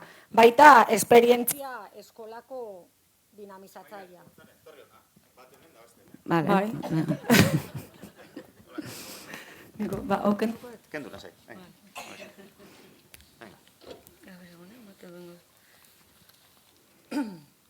Bueno, esaten ari nitzen hori, zeintzu parte hartzen duten zerbitzu taldeko taldean, bai. Egurtzegiko zaintzaunetxe bizitzetakoak, eguneko zentroko ordezkariak, baita esperientzia eskolako dinamizatzailea, hauek guztiak Matia Fundazioak kudeatzen ditu. Udaleko eguneko arreta zerbitzuko ordezkaria eta memoria lantzeko tailerretako dinamizatzaileak. Hauek lar elkargotikan. Eta udaleko etxezetzeko zerbitzuko koordinatzailea ere bai. Gaur egun arreta zerbitzuak enpresak eskaintzen du zerbitzu hau. Lantalde honen bitartez eta integrazio komunitarioari begira, lehen aipatutako beharren fitxak baliatuz, ekintza desberdinak martxan jarri dira. Adibidez, zerbitzuen arteko bizitak, baita ere zerbitzuen artean egin den sukaldaritza tailerra, udaleko Astapen eskolako ikasle eta irakasleek parte hartu dute honetan, eta benetan beraiei eskerrak eman nahi nizkieke beti azaldu dute lanerako prestutasun onagatik. Udal baratzetara bizitak ere egin genituen, eta bertan udaleko ingurumeneko saileko eta kimu bat enpresak lagundu ziguten. Eta goazen kalera ekintzan ere bai, zerbitzuetan parte hartzen duten erabiltzaileen parte hartzea bermatu da. Eta goazen kalera ekintza hau, herriko udarregi ikastolak, eskola Aginaga eta Zubietako eskola txikiek, jubilatuen elkarteak, ambulategiak eta gizarte zerbitzuak antolatzen dugu. Eta baita ere, zerbitzutako taldean, gaur egun modu paraleloan zaintza beharra duten pertsonen langunean lanketan ari gara. Beste lantalde importante bat, sarri askotan entzuten den koordinazio soziosanitarioa bermatzen duen lantaldea da. Eta Maider, saiguzu. Bai, oingo honetan talde soziosanitarioaz arituko gara. Eta nik beti esan dut, herriko gizarte langile eta medikotari zainen artean pertsonak hartatzerako orduan elkarlana egondala eta koordinazioa eman dela. Baina egia da 2023 urtetikan aurrera, herriko ambulategiko mediku eta erizain guztiak eta ongizate departamentuko gizarte langile guztiak alizan ez gero behintzat, hilean behin elkartzen gerala. Eta bilera hauetan, hartatzen ditugun pertsonen atentziorako irizpide bateratuak adosten saiatzen gara, eta kasu bakoitzaren referenteak finkatu ditugu, eta baliabide sanitario eta sozialen arteko informazio trukea egiten dugu. Eta nire ustez behintzat oso garrantzitsua da profesionalak edo elkarlana egingo duten profesionalak elkar ezagutzea pertsonalki, hau da, aurpegia jartzea. Ze honek elkarlana erreztu egiten du edo zein arazoren aurrean bebai gauza konpontzea erreztu egiten du, eta esate baterako azkenengo bileran eguneko zentroko koordinatzailea egon zan, hortikan dagoela gaur ere bai, bizkatxo bat zerbitzua medikotari zainei aurkezten, eta beraien koordinaziorako bizkatxo bat irizpideak eta finkatzen. Goaz, beste lantalde bat, une oro ari gea zaintza behar duten pertsonen erabakimena hitz egiten, eta pertsona horiekin ere osatu dugu beste langune bat. Lehen aipatu bezala, zerbitzu ezberdinetan eta etxeetan arreta jasotzen duten pertsonekin hartu emanetan gaude. Zaintza beharra duten pertsonak dira proiektu eta lanketa guzti honen protagonistak, eta beraz, beraien ahotsa entzutea eta beraien parte hartzea guzti hontan bermatzea ezinbestekoa da. Batu izan garenetan, behintzat ikusi dugu beraien partetikan, parte hartzeko gogotsu daudela. Orduan, gaur egun, zerbitzu taldearen bitartez, esan bezala, zerbitzu bakoitzean parte hartu nahi duten pertsonen izenak jaso ditugu, eta maiatzean, fase honetan bilerak egiteko kontaktazioekin hasteko asmoa dakagu. Beste gune bat, askotan esaten dugu zaintzaileen zaintzaz ari gara, eta denbora daramatzagu ere, eremu honetan ikusten dugulako asko eta asko ere emakume migratzaileak direla, eta emakumeen etxetik ere lanean ari gara emakume hauek ere elkar topo, elkar saretu eta alduntzeko erramientak emateko. Hortan gabiltza. Ekosistemaren erronka handienetako bat, etxeetan arreta ematen duten zuzeneko langileekin harremantzea eta ekosistemaren logikara ekartzea dela ikusi dugu. Zaintzaile afektiboekin batera, beraiek dira pertsonen biziplanak eta biziproiektuak aurrera eramatea posible egingo dutenak. Baina, zuk askotan esan dezun bezala, hau ezin da egin zaintzaile profesionalen eskubideak eta bizi baldintzak urratuz. Guk guztion bizitzak erdigunean jartzen dituen zaintza eredu bat sortu nahi dugu eta haulen esan bezala ikuspegi feminista eta antirrazista batetikan egitea besterik ez daukagu. Horregatikan, baliatzen dugu bileragune bezala Usurbilgo emakumeen etxea. Emakume hauek emakumeen etxera erakarri nahi ditugulako eta beraien gune ere egin. Hemen dauden baliabideen berri eman eta emakume hauek herriratzea ere eta beraien arteko sareak sendotzea nahi dugulako.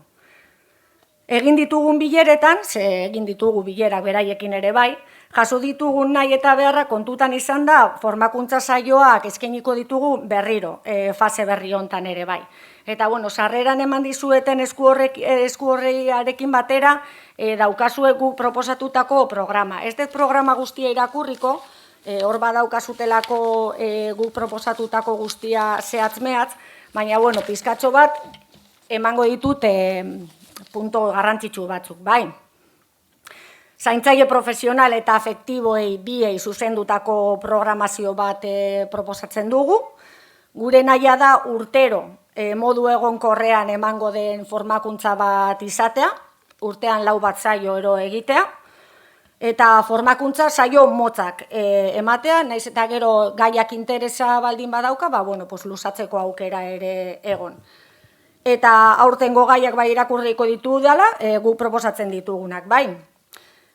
Autozaintza, gatazka kudeatzeko estrategiak, dementzia duten pertsonekin hartu emanak izateko estrategiak, biziplanak, Usurbil herri zaintzailea, komunitatea eta zaintza harremanak, laguntza teknikoak eta transferentziak, laguntza baliabide orokorrak, zaindu, sendian, aholkularitzak, baliabide soziosanitarioak. Hauek guztiak, pizkatxo bat zaintzaile profesional eta zaintzaile afektiboekin egin ditugun bileretatikan jaso ditugun nahiak kontuan hartuz programatu ditugu.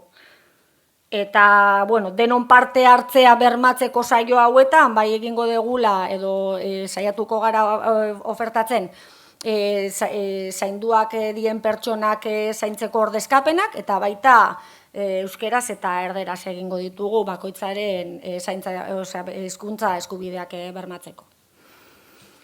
Eta zaintzaileen zaintzaz ari garenez, baita ere afektibotik zaintzen ditugun pertsonak zaintza dagokigu, guretzako ere askotan zaintzak bazama direlako, lana direlako, emakume ongain geratzen dira eta gure bizitzen zentroan egonik, gure denboraren pobretze bat ere ekartzen dutelako, eta bar, eta guretzako ere, pertsona horiekin ere sortu dugu beste foro bat, gure ustez, oso garrantzitsua ere bai.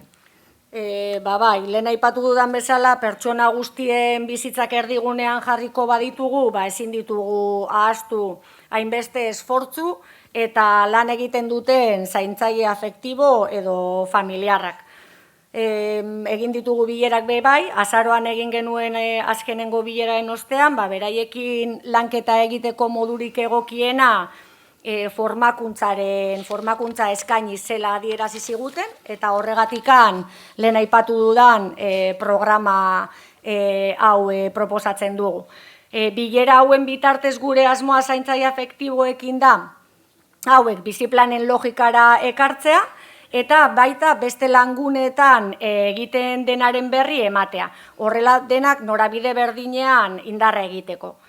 Eta, ikusten duzuenez, langile profesional eta zaintzaile afektiboei eskainitako programazioa berdintsua da edo berdintasunak ditu, gu proposatzen dugulako alizan ez gero ere bai batzutan saio bateratuak egitea, zaintzaile profesional eta zaintzaile afektiboekin.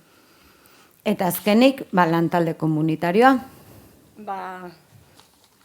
Gaur egun herriko 4 emakumeek eta gizon batek osatzen dute, bere garaian beste batzuk ere osatua izan da talde hau, eta lantaldearen ibilbidearen inguruan eta eginkizunen inguruan, mai inguruan esplikatuko dizue hobeto, ni baino hobeto segurazki Elena Rikondok, baina nik bai nahi dela esan, niretako ze garrantzia daukan talde honek, bai. Hilabetero egiten ditugun bileretan, nekea gainditu eta elkarzaintzarako lanetan ilusioz jarduten dute beti. Egia da, proiektuarekin jarraitzeko gogoak berpizten dizkidatela beti. Gainera, maila politiko eta teknikoan dauzkagun ideia eta diskurtzoak herriratzen laguntzen didate. Jendeak ulertzeko moduan jartzera behartu. Gauza txiki garrantzitsu horien balioaz jabetu arazten didate, eta nola hauek pertsonen bizitzan aldaketa handiak eragiten dituzten. Eskerrik asko, ekipo.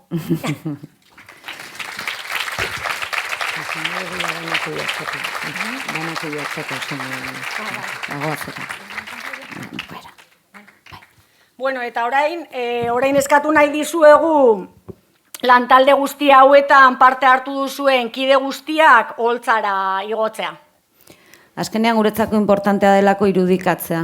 Hemen atzean pertsonak daude, eta ze pertsonak laguntzen eta hartatze gaituzten ere ezagutzea, beraz, gora jo, eta guretzako hemen ere lantaldea ez da, baino bada beste erakundeekin ere ditugun harremanak, kasu honetan ere diputazioarekin ditugun harremanak, zaintzaren alorrean ditugun eskumen ezberdinak tarteko, ezinbestekoa delako ere, elkarlan hori eta komunikazio zuzena izatea, eta Maite ere eskatuko izute iotzeko.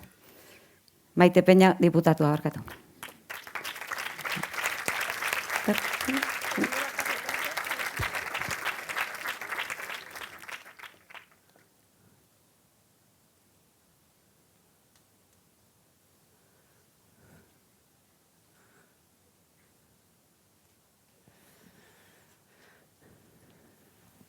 Oso ondo, Maite hemen dagoela aprobetxatuz, Maite, zatozona mesedez.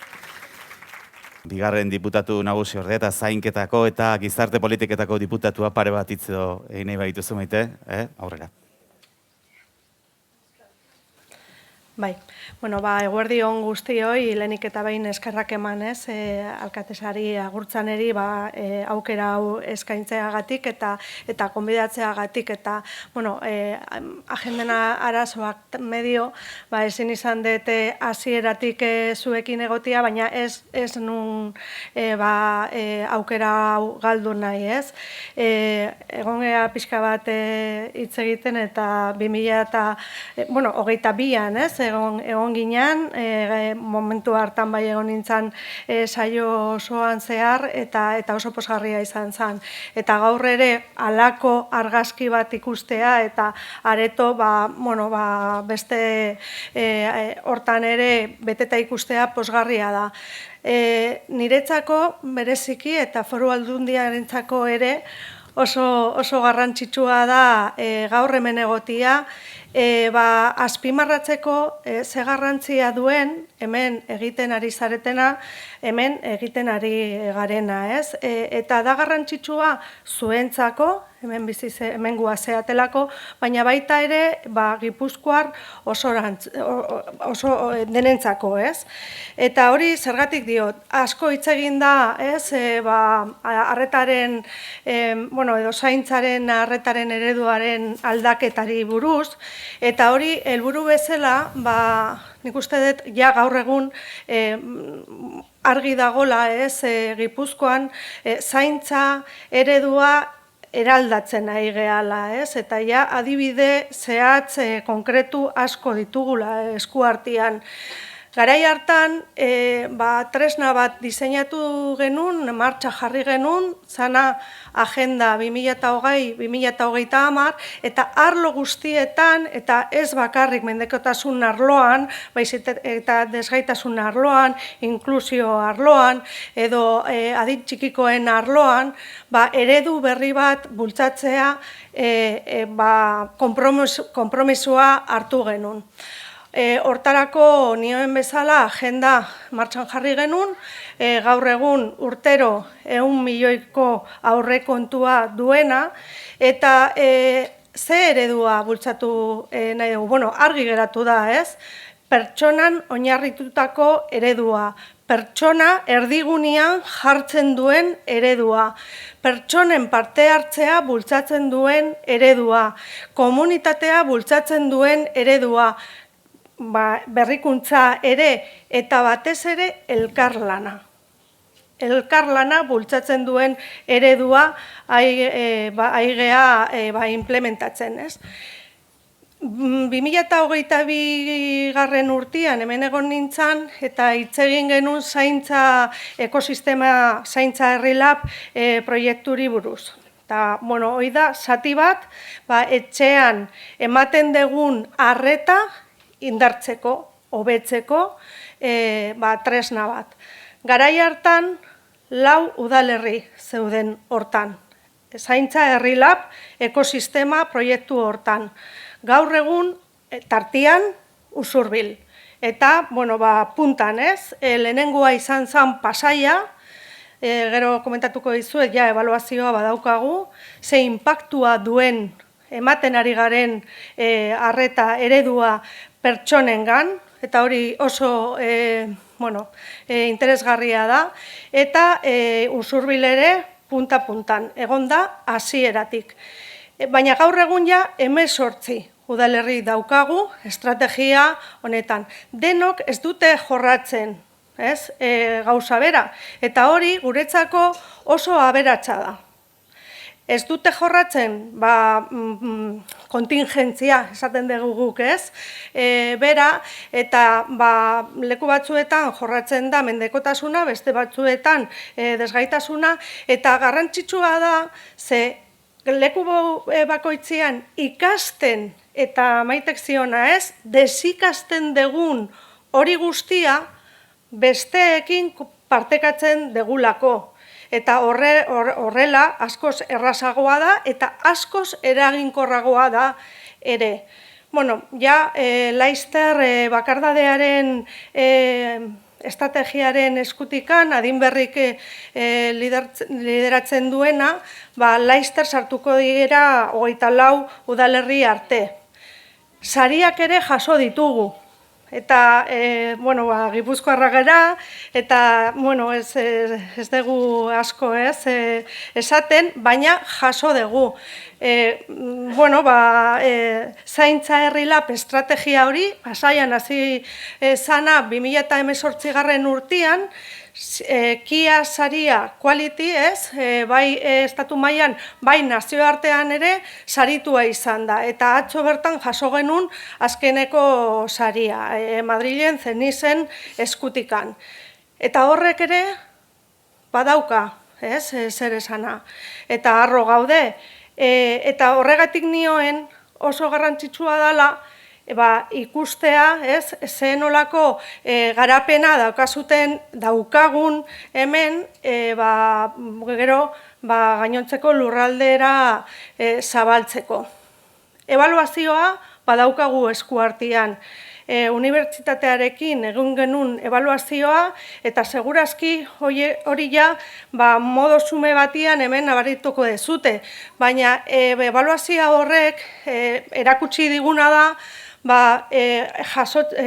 pertsonak, jasotzen duten arretaren bizikalitatearen ikuspuntutik askoz hobeto daudela, zaintzaileak askoz hobeto daudela, eta profesionalak ere askoz hobeto daudela. Eta gehiago egoten direla norberaren etxean egoitza batera jun baino. Eta hori ere azpimarratu nahi dut, ze helburua da pertsonen nahia errespateatzea. Eta, datuek diote, ia denok nahi degula gure etxean egon, norberaren etxean egon. Baina batzutan ez da posible, eta batzutan ez dute nahi. Orduan ere, egoitzan ematen dugun arreta, kualitatiboki asko hobetu ari gehala, eta horren adibide, hemen, egurtzegi, hemen Usurbilen dagoen egoitza da. Guretzako punta de lanza da. Plaza guztiak publikoak dira. Eta hemen ez dago aldaketa handirik, Gipuzkoako plazen kopuruak begiratzen baditugu, 80% publikoak dira, baina hemen dana publikoak dira. Hemen ikusten ditut pertsona batzuk, ni duela 3 legealdian sartu nintzenian Aldundian bildu ginen, eta oso argi eta altu jaso nun eskaera, egoitza nahi degula Usurbilen. Asko kostatu da, baina egoitzan badago usurbilen eta ez edonolakoa. Eredu dana. Eta eredu hori da Gipuzkoa osorentzako, ez?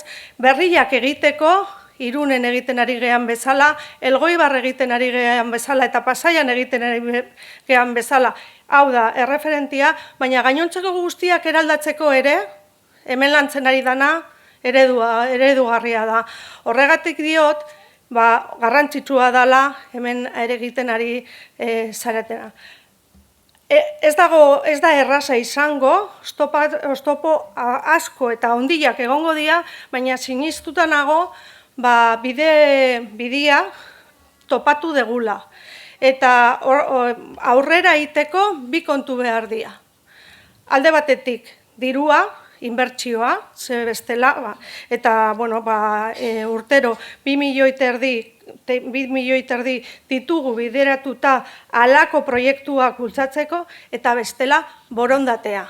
Eta hemen borondatea badaukagu, borondatea elkarlanerako eta borondatea pertsonen bizikalitatea hobetzeko. Gauzak jungo dira ateratzen. Gauza batzuk bidean geratuko dira, eta beste batzuk aurrera jungo dira. Baina beti kontuan hartuz, hemen importanteena da pertsonen bizikalitatean hobetzea, ongizate integrala, ahalik eta gehien eukitzea. Hor gure konpromisoa, hor gure eskerrona, eta etorrikoa, hor egongo gehala, saiakera guztiak egiten, eta hasieran nioen bezala, elkarlenean, eta nire partetik besterik ez, batez ere hemen egon zareten hoi, mila esker, eta eskerrik asko.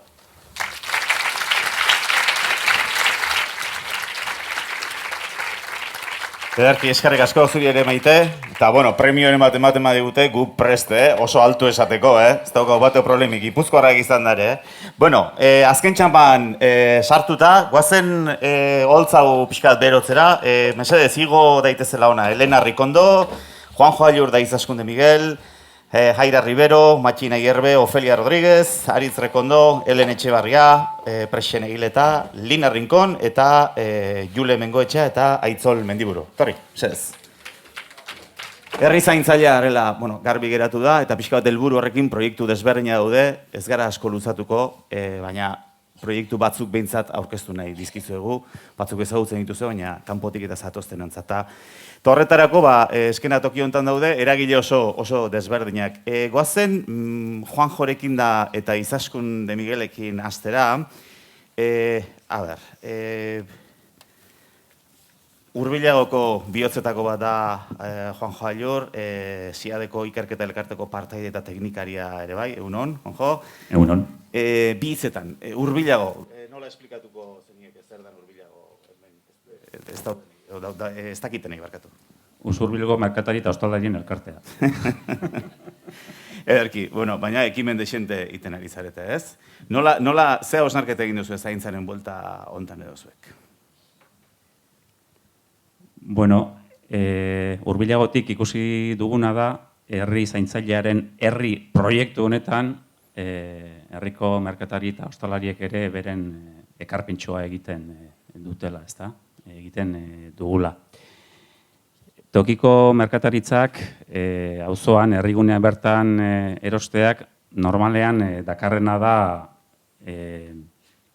betiko dendan erosketak egitea betiko dendariari, ez? Etxetik gertu. Askotan eguneroko errutina bihurtuz, ezta? Pandemiaren galeretako bat izan dela ikusi dugu, ordura arte zenbait adinekok, ezta?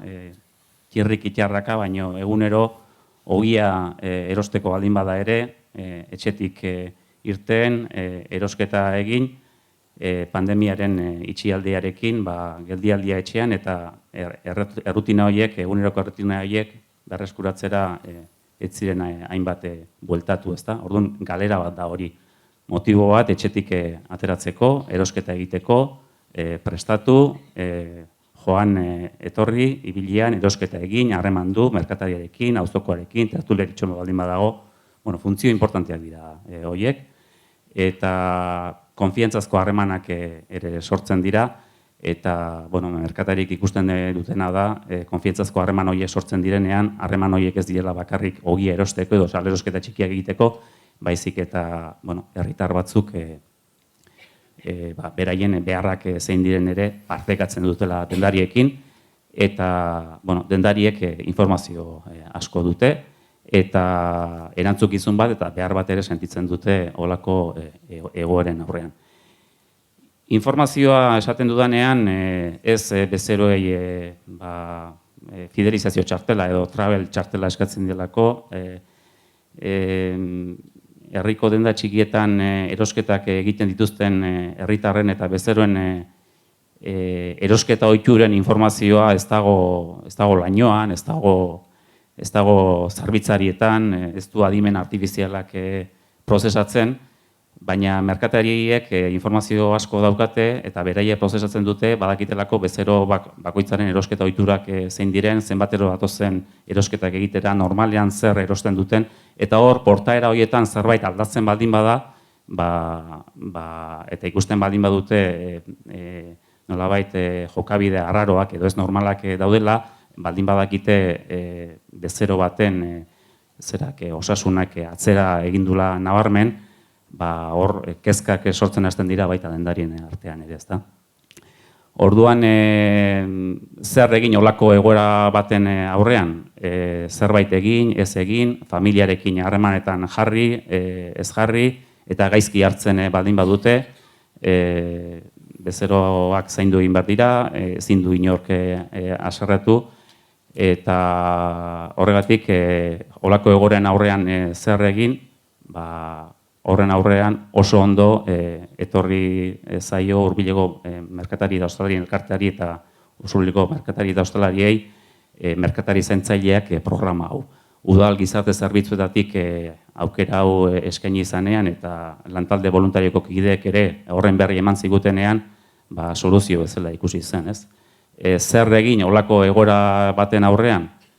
Gizarte zerbitzuetara deitu edo lantalde voluntarioari horren berri eman. Eta hortik aurrera profesionalek egin dute bidea eta merkatariak egin du egin beharrekoa. Detektatu du laguntza beharrean dagoen persona baten egoera eta berak egin du hori, pasatu du informazioa eta lasai geratu da eta atxeden hartu du.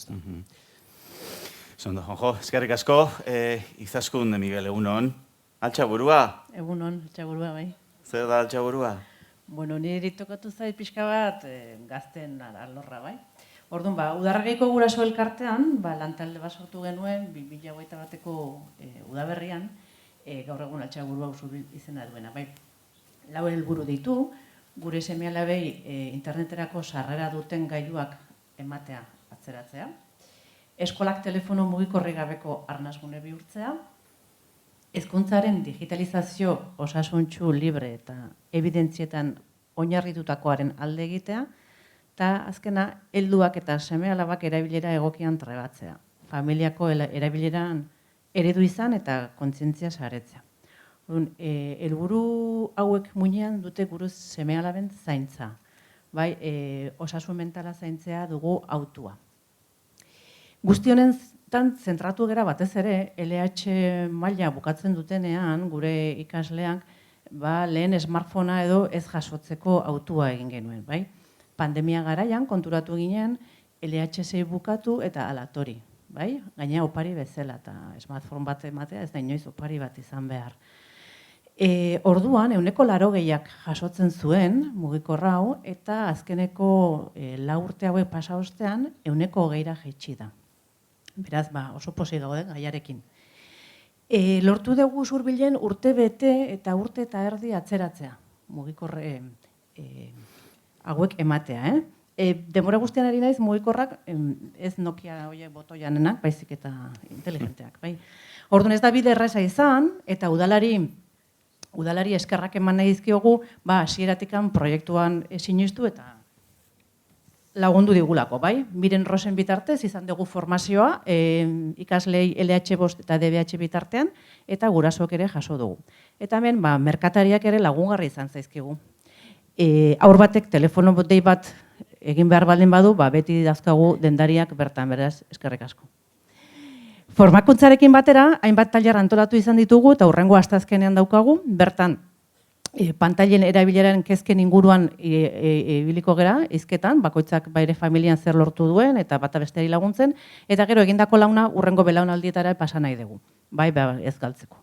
Azkenik ikastolari ere eskerrak gurasoen kezkak entzun eta aurrera pausuak ematen hasi delako, adibidez aurten DBH bateko gurasoek, Excel horre bat partekatzen digute irakasleok, eta horrela badakigu ea benetan gure ikasleak ordenadore horrean egon behar duten edo ez. Askotan hori ere eskapatu egiten zitzaigun. Baina oraindik lan asko daukagu, aste honetan jakin dugu ludotekan arazoak daudela, guraso anitzek erabiltzen duten mugikorran modu egokian eta horri dira kartelak eta pegatzen. Urrengo erronka, zein da gure urrengo erronka? Erabakitzea herrian ze leku izango diren mugikorrik gabeko guneak. Anbulategiko itxaron gunea, parkeak, ikastola, ludoteka. Eta hitz hauekin bukatu nahiko nuke. Gu gurasook, helduok, erudu gara. Beraz, txikien zaintza horretan ezinbesteko figurak. Guk egiten duguna imitatzen dute. Agorrela, gorde itzagun mugikorrak eta altxaburua. Altxaburua. Eskerrik asko, Juanjo eta Izaskun. Badakit presaka zabitzatela, beraz, aldegin barra olimozoa aldegin lasai, ez dago inolako arazorik. Eskerrik asko zuen argibidengatik. Elena Rikondo. Kaixo, bai. Kaixo, zu komunitate lantaldekoa zara, ezta? Bai. Hau behar batetik sortutako zerbait da, ezta? Hoixe da, 2022 urtean zaintzaren diagnostikoa egin zen, Usurbilen, herritarren parte hartzearekin, eta gero hausnarketa bide bat hasi zen, eta harrapatu gintuzten. Hau da, taldeak osatu behartzian, eta gure teknikariak eta alkatesak, eta Venga, ez zuen laguntza behar dugu. Sarea botaz izan. Sarea, eta hola, hor gauden bostak, hola gaude.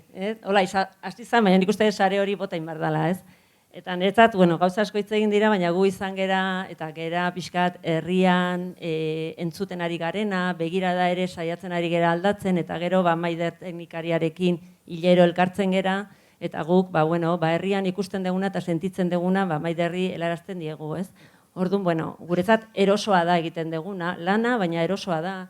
Zeren beste guzti hori udalak egiten du. Guk egiten dugu pentsatu, hitz egin, konpartitu, eta baita ere ekintzak, ez? Eta, lehen ikusi dugu dokumentala, ikusi gabe genuen, eta, asko moitu gaitu, batez ere hor gertu egon garenei, ez da?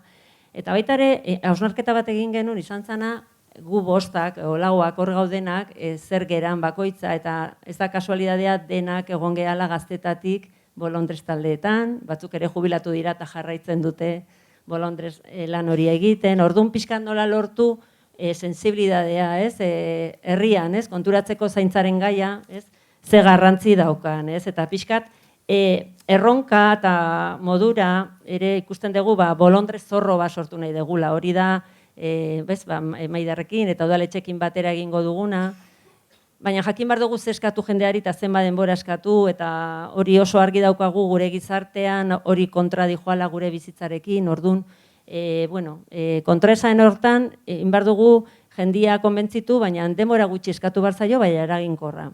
Eskertu nahi detere isilean, bolondrez lanean dabiltzanak, egurtze gira juten, batzuk igual otoitza egiteko horra dineko batzuekin, beste batzuk baita ere esperientzia eskolakoa, akompainamentuak egiten, hau da, isilean jende askoa da lanean, eta nik uste dut hori esker honekoa dela eta honek zentzua daukala, herri zaintzaileen modura, eta bukatzeko pixkat animatu nahi jendea, gure taldera etortzera, azkenean orduet eta erdi, gainea erlojukoa gera, hau da, azten gera eta bukatzen gera, eta bakoitza bere gauzetara, eta pixkat animatu nahiko nuke komunitate lantaldera etortzea gurekin. Nik uste dut, hor bai dago emakume asko gera, gizonak animatu nahi ditugu, eta baita gazteak ere bai. Gero sekretu eman behar diazu ordu terdi, eta nola bukatzen diren bilerak, bai? Eskerrik asko. Eskerrik asko, Elena. goazen Txirikordako gure lagunekin. Hortxe dauzkat Jaira Rivero, Matxin Iribar eta Ofelia Rodríguez. Nahi duzuen bezala, zuen esperientzia kontatu pixka bat. Zu hasiko zara, bakit antolatuta bukazuela eta zuen kaxara, bota.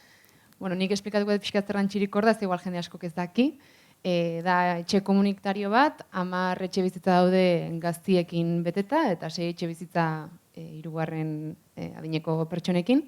Eta, bueno, denok dakau bakoitzak bere etxe bizitza, bere intimitatea eta bere pribatutasuna, baina, bueno, gero edifizioan diseinuak lagunduta, beti topatzea, ez?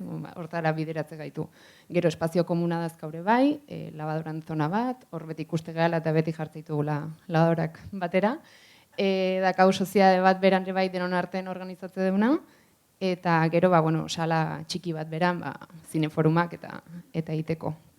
Orduan gero, asanbladak euki izate ditugu, normalean, helburua da gero, hilabetean behin itea, baina hain, astero, edo 2 astero tokatzea egoitea, pixkat martxa hartu arte, eta asanblada hortan, barne funtzionamendua eta antolatze dugu, gure artean antolatze gea, gure kezkak, gure beharrak ikuste ditugu, konpartitze ditugu, eta, Ofeliak komentatuko dugu pixkat helburuak zein dian, eta... Sí, nosotros vamos a hablar un poquito de los objetivos de Txirikorda y déjeme comenzar diciéndole una curiosidad, quizás que el 76% de los españoles nunca han quedado con ningún vecino. Eso es estadística. Pero sí podemos decirle que en Txirikorda fue creado con un objetivo de unir 2 generaciones en una comunidad abierta. Pero tenemos una comunidad abierta a los cambios, tenemos una comunidad abierta a la solidaridad, a la hermandad, al buen vivir entre vecinos, a la cooperación. Tenemos también en Txirikorda un grupo de WhatsApp en la que todos los vecinos estamos constantemente en comunicación y nos apoyamos a través de esta vía y tenemos respuesta en este grupo. También déjeme decirle que cuando yo decía que no habíamos quedado con ningún vecino, nosotros sí hemos quedado con los vecinos. Tenemos ya en el mes de marzo y en el mes de abril cumplimos 1 año de estar viviendo ahí. Pero sí hemos quedado con los vecinos para reuniones, para merendolas, se hacen cumpleaños colectivos, tenemos la limpieza en común. Y cuando digo en común, hay un calendario donde cada planta sabe cuándo le toca la limpieza. Y esta se realiza. También tenemos charlas educativas, tenemos cineforum, o sea que sí hemos quedado con los vecinos ya en 1 año que tenemos allí. Además, el objetivo, pienso que con lo que se creó Txirikorda, se está cumpliendo y todos los vecinos nos sentimos identificados con este proyecto y sabemos que vamos adelante.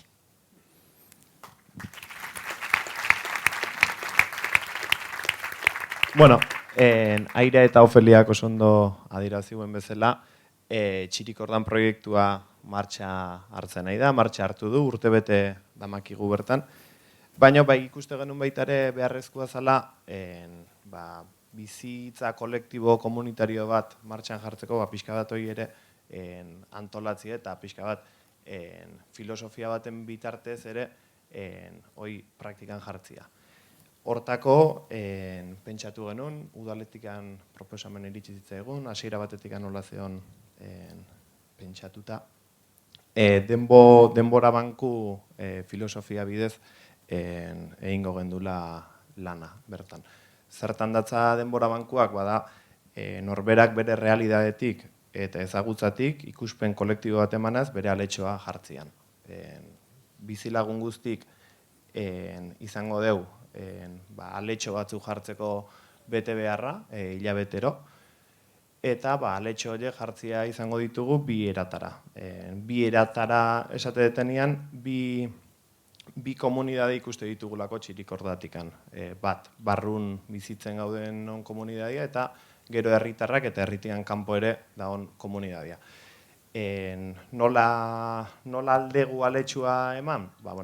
Asamlaetat parte hartzetik hasita, garbiketetara, arduretara, elkar laguntzetara, Ofeliak adierazi duen bezala urtebetetze kolektiboak o komunitarioak antolatzea, zineforumak antolatzea, pixka bat etxe bizitzai eta bizigean pertsona guzti horiei erantzungo diren ekintzak antolatzea.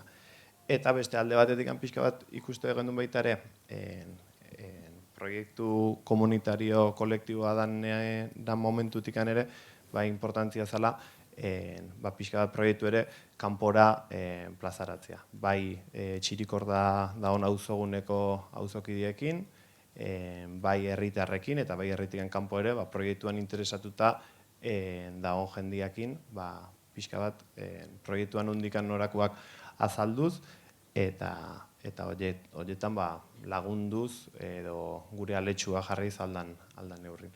Orduan, goendikan irikita dagoen proiektua da, martxan gaude, bizirik dago, eta gonbidatzen zaituztegu baita ere, gukin batea, proiektu honetan parte hartzea. Azkenean, etxe bizitza adinarteko komunitarioa da, bizilagun batzu gaude bizitzen, baina ikuste du baita ere herritarrekin elkarlanean gauzak egiteko toki badala eta espazio bat izango dela. Orduan nahi. Gonbidatuta zabete, Txirikordan parte hartzea. Eskerrik asko. Matxin, Ofelia eta Aira. Zuek badakizue tarteka asperture egin behar dela, hori eskubide dago dela, ezta? Hainbeste gauzekin, agendarekin, tira. Goazen gaur, nik hauekin nago gaur arduratuta. Gaur Usurbilen gazteguna da. Zartzaroaz entzutera eta hausnartzera ekarri ditugu bi gazte. Aritz Rekondo eta Helen Etxebarria, Ernai, Usurbilgo gazte mugimenduko kideak zarete. Zuek pandemia garaian gogoeta sakon bat egin zenuten, ez da? Hortik dator zuek egin duzuen lanketa hundietako bat, ez da, Aritz? Bai, hori da. Gu etorri Usurbilgo Ernaiko taldetik, eskerrik asko gonbitagatik, pandemia osteko momentu batean, abiatu gendun, gaztion osasun mentalan inguruko dinamika bat azaldu asmoz dinamika beha, baina baita dinamikak bere oinarrian zituen arrazoiak eta hausnarketak, eta pixkat bertatik eratorri genituen begirada ezberdinak ere, ez da. Igual, zaintza zitzein da asko aurretik ere, eta zaintza sistema publiko komunitarioa aldarrikatu izan du mugimendu feminista momentu askotan, eta guk igual, ezain publiko, baina alor komunitario hortatik motibatuta abiatu gendun dinamika. Orduan, pixkat gure helburu izango da, azaltzia zertan zatzen. Aurrera. Ondo, orduan, pixkat, testu inguratu asmoz, edo nondik abiatu genuen guzti hau helarazi asmoz, gako batzuk emaneko genituzkela ondo ulertuta gelditu da din, ezta? Genekan alde batetik gaztion osasun mentala, baina orokorrean gizartian ez, osasun mentalan krisiari lotutako kezka, pixkanaka eztabaida publikorak geroz eta mugindartsuan ateratzen aizalako, olako pertzepzio edo analisi bat itxegen duen, ezta? Uste gendun, tabu izatetik lehenengo lerro hortara, ez? Pasatzeko transizio hortan, bai egiten zala begira marko zehatz batzuetatik, eta gu ez ginen oso konbentzituta markoiek egokiak zian hortan bagenukan hor, nola baiteko deserosotasun puntu bat, ezta? Bigarrenik, uste gendun, belaunaldi bezala, bereziki kolpatze gatun krisi edo elementua dela osasun mentalana, askotan kanpotik ere esan zegula, gure belaunaldian ezaugarri bat dela osasun mentalan egora ahul bat edo gabezia bat, eta pixkat nahi genuen baita ere hori zalantzan jarri, askotan autopertzepzioetan ere eragiten zula ikusten genulako, ez da? Ahultasun sentsazio batetik gaztetasuna bizi genula ikusten genulako. Eta, hirugarrenik, komunitatearekiko ardura hortatik arabiatu gendun, ez da? Gure praktika politikoa, gure militantzia feminista zeharkakotasunetik, eta gazteon landa bizi baldintza duinak lehentasunezko helburu dia beti ere, eta konbentzituta ginen, gai honi publikotasunetik erantzun berretze bela, baina erantzun kolektibo bat ere bagenukala gazte mugimendutik, gazteo zituzen behar eta nahi hoiei entzun, eta behintzat, bertatik eragiteko, eta erantzun txikiak hipotetikoak balimadia ere, planteatzen hasteko, orduan ardura hartze hori ere bat zeukan. Baina pixkat hau bukatzeko, nahiko nuke garbi utzi marko azala kezka ondina sortzen ziguna, osasun mentalan krisiai begiratzeko zeon marko konbentzionalak, gure ustez marko liberala izango litzatekena, Eta hori ulertzeko pixkat, hiru puntu problema dizutu nahiko genituzke. Alde batetik, individuan eta norbanakoan gain jartzen den arreta, baino bakarrik horretan askotan, eta ikuste genuen dimentsio kolektibo pila bat aztutzen ziala, osasun mentalan krisia ulertzeko momentutan, uste genuen baita ere termino paliatibotan hitz egiten zala, konponbidez hitz egiten genunetan, hitz egiten da baliabidez, hauek publikoak dian, pribatuak dian, zenbateinokoak izan beharko luketen, nun egon beharko luketen, baino ikuste genuen aldiz, jatorrian ez dela inbeste arreta jartzen, edo ez genekila bintzat hori modu egoki batean iten, ez da, eta guk kritika estrukturalago batzun eta jatorriari behiratzean beharra sentitzen. Orduan, pixkat guztiontatik hasi ginen martxan, gazte osasun mentala inguruan oso hartzen. Bale, bain, gustoko ditzen azaltzea pixkat, nundinorakoak, proiektuan nundinorakoak, pixkat, hasiera eman genionetikan, pixkat bukaeraino ze garapen izan duen. Dinamika abiarazteko, lehenengo, ernaiko kideo ginala lan talde hortan, baino baita proiektu aurrea eamateko interesa, ardura hartzeko presteon, hainbat parte hartzaile ezberdin ere batu zian gure talde hontara proiektu honi hasiera emateko asmoz. Hainbat fase ezberdinetan banatu genuen dinamika hau, lehenik kanpaina batekin hasiz, eta ondoren galdetegi batekin segiz. Kanpaina, pixkat sozializazio hontan, iruditu zitzegun idea ona, pixkat izen propio bat, gure lelo bat sortzia izan zala ez gara kristalezkoak izenekoa, eta gore hainbat bideo zabaltzen hasi ginean, sare sozialitatikan, gazteri, usuliko gazteria kasu hontan interpelatzeko asmotan.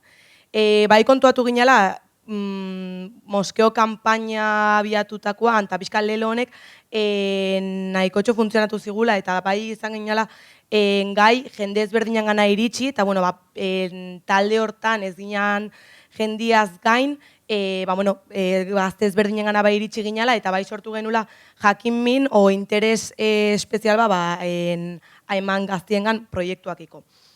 Orduan, galdetegia komentatutena, zan, herriko gaztiek osasun mentalai beira azkenen dazkaun kezkako ikuste ditugun arazo sortzaile nagusik identifikatzeko, eta bai eman geliola, heliketa, saiatu ginean aldiketa edapen zabalena ematen, ziratik gazteri parte hartzaile bat bultzatuz, azkenen, interes mailak neurtzeko, oso interesgarria zalako, eta garrantzitsua gutzako, aliketa erantzun gehien lortzia. Orduan, galdetegiko emaitzak bildu ondoren, herriko gaztien interesguniak identifikatutatzen eman genitun, eta bertatikan, hasi ginen, hausnarketa saio ezberdinak definitzen, gero ondoren, elkarren artean landu ahal izateko. Orduan, adibide bezala, gaztion artean kezka nagusitzat, ateazian gaitakoak, bai izan ziala antxitatia, harreman eredu, kontsumoak, edo bizi lan eo ikasketa baldintzak diana bezalakoak. Argi genekan, eta haure garrantzitsua zen proiektuakin, saio bakoitzak azkenen bere beharren arabera formatu ezberdin bat hartuko zula, eta jende ezberdin bat biltzeko funtzio bat beten nahi genula. Etzan helburua lan talde finko baten itxitagatzia, azkenen interesgunen araberako parte hartze puntual bat, eta ekarpen zabalak bildu nahi genitun.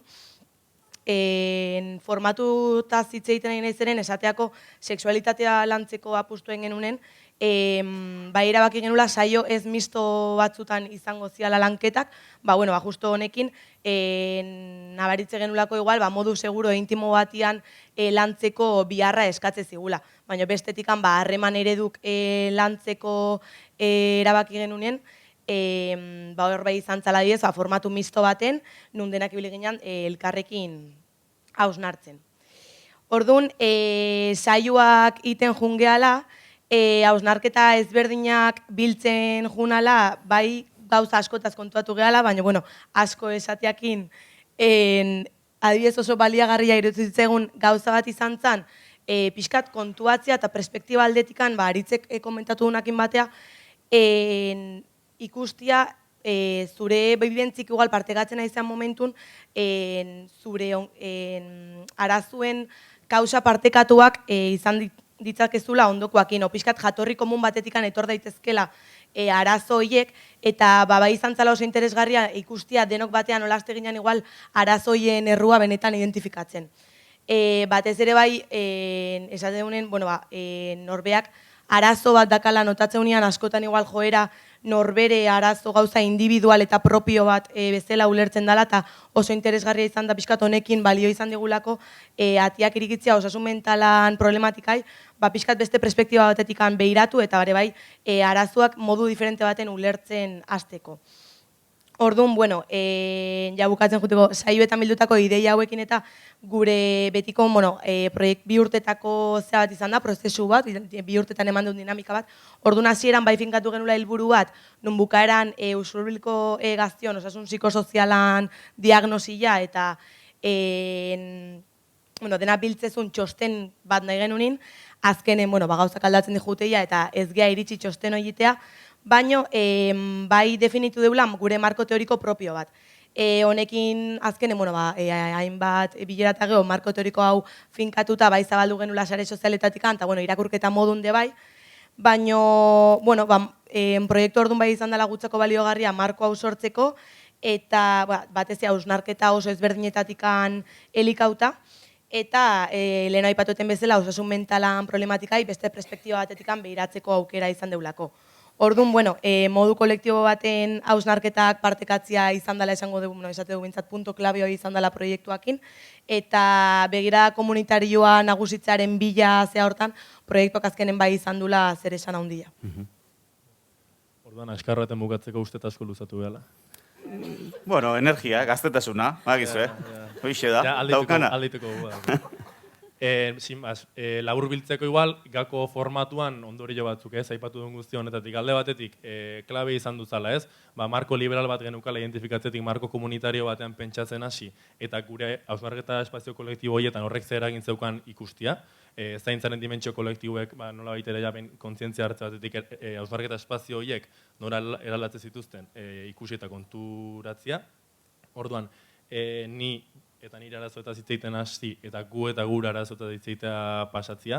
Bigarrenik, komunitatetik olako dinamika herrigile bat sustatziak, ze potentzialitate eta irismen gaitasun eman zigun, 10 gazte, baino gehiago igual, gradu ezberdinetan ibilizian parte hartzen, kezkatik eta erantzukizun komunitariotik, eta horre segulago potentzialitatea dukala uste dugu.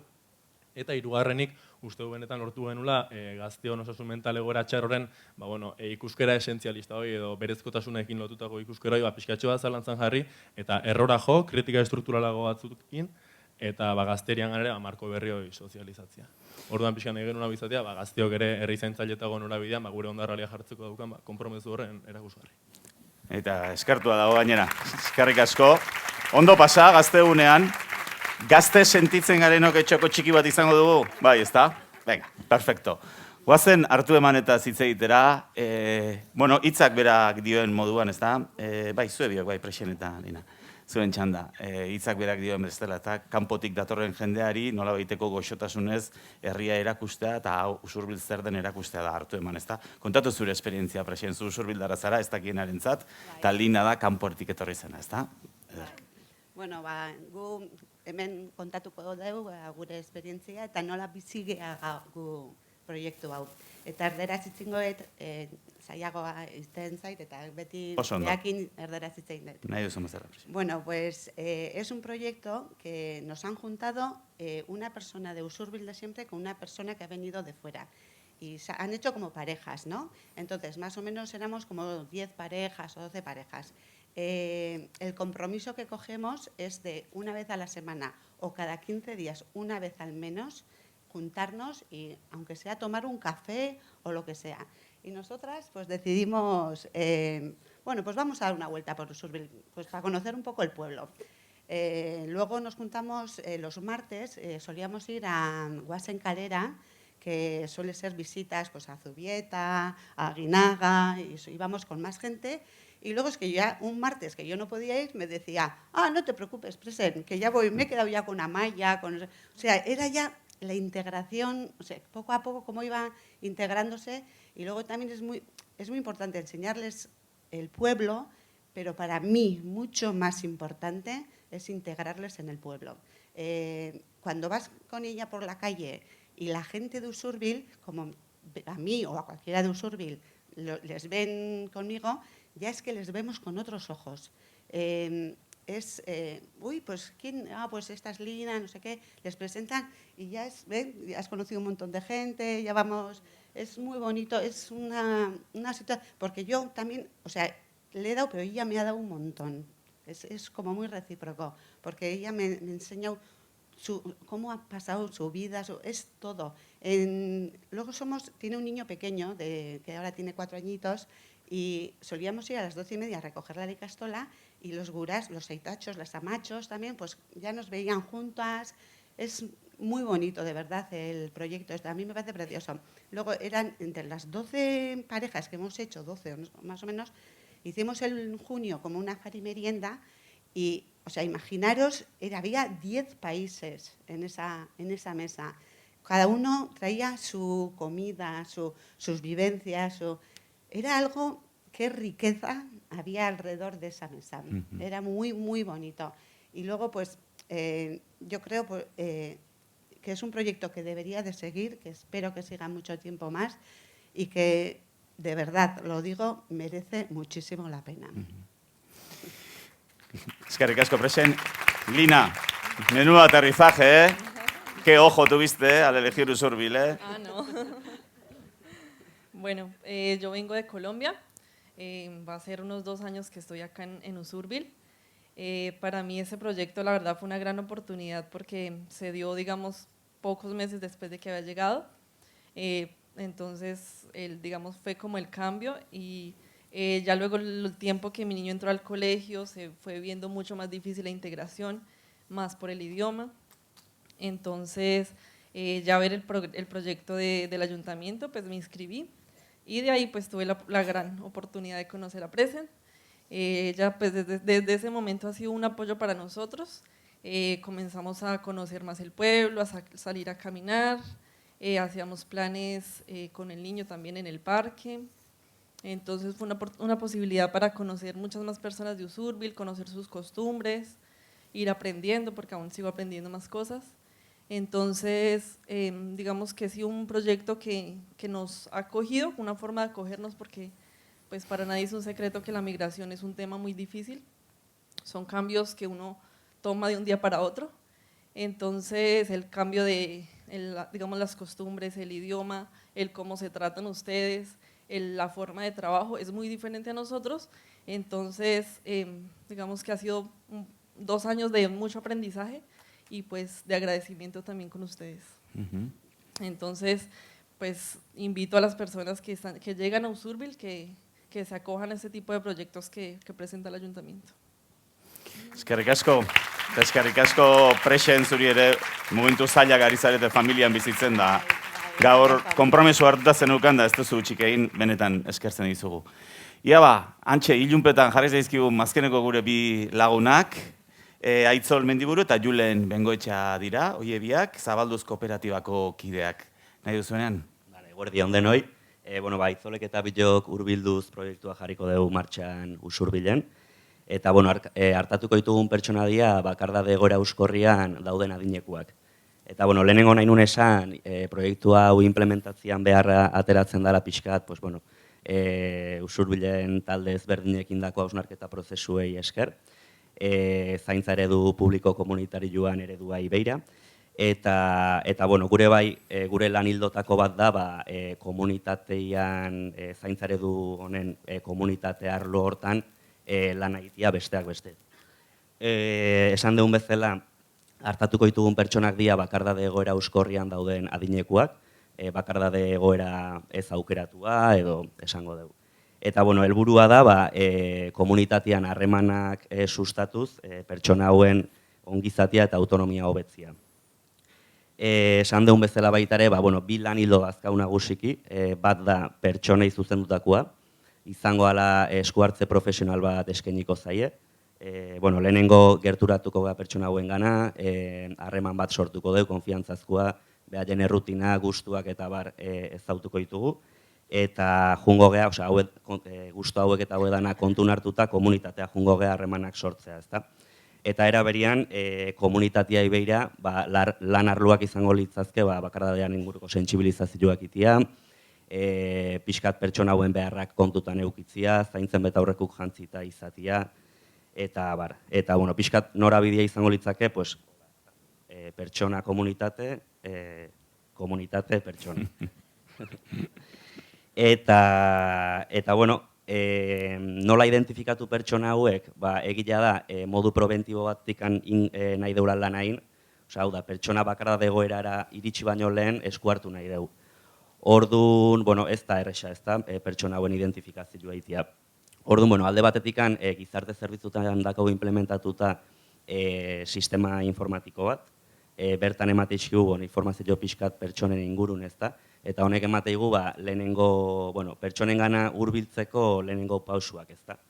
Eta gero eraberian, komunitatea interesgarria iruditzen zaigu lan hontan, ze azkenian, bueno, komunitateak, herriak, bizilagunek informazio asko dakate, ez da. Eta sentsibilizatuta balin badaude, nik ez dakit adibideak, ez da, nik balin badakit nire bizilagunak hastian o astero erropa garbituta zabaltzeula, ez da. Eta aste bat pasabada eta ez balin baduin, igual pentsatzia dakat, igual timbria jotzero eta bertzen muz daun galdetzeko, bestia, edo herriko kindegilea adibidez baitar, ez da, balin badaki goiko amona geisteala egunero ogila erostea, eta ja bi egun pasa balin baia eta ez balin bada jetxi, bueno, abertze guazen, abertze ze pasatzaion, ondo da, hon ikustea, eta bar. Azkenean hortzi muga izango litzake, Usurbil herri zaintzaile izatian bide horta jutia, ez da. Eta Aitzolek esplikatuko dugu zertan nahi gehan, oantxe bertan. Bueno, oantxen zertan gauden, bale. Bueno, ezinbesteko ikusten genuen, proiektuan martxan jarri bino lehen, ez? Nolabait Usurbileko errealitatea ezagutzea, bai? Orduan, horrekin diagnosi bat itia. Orduan, helburu desberdinakin, batetik izan daiteke herritarren pertzeptzioa jakitia bakardadez hautatuan inguruan, eta horrekin batea ze konpromezu maila doan herrian, ez? Bai espazioek erabiltzea nolabait, hausnarketa bezala bakardadez hautatuan inguruan, pixka saltxatzen hasteko ere bai, ez? Eta momentu honetan, bi gauza nagusikin gaude, ez? Batetik, aigeiten elkarrizketak herri mailan, talde, eragile, ez dakit, langile eta, merkatari eta, pertsona desberdinakin, pertsona igual klabiak izan daitezkenak. Eta bestetikan, asteazkenian atera zen inkesta bat, orduan, hemen batzuk erabili duten bezala, nik espazio hau, ez? Erabiliko dute bai, animatzeko jendiari betetzea, bai.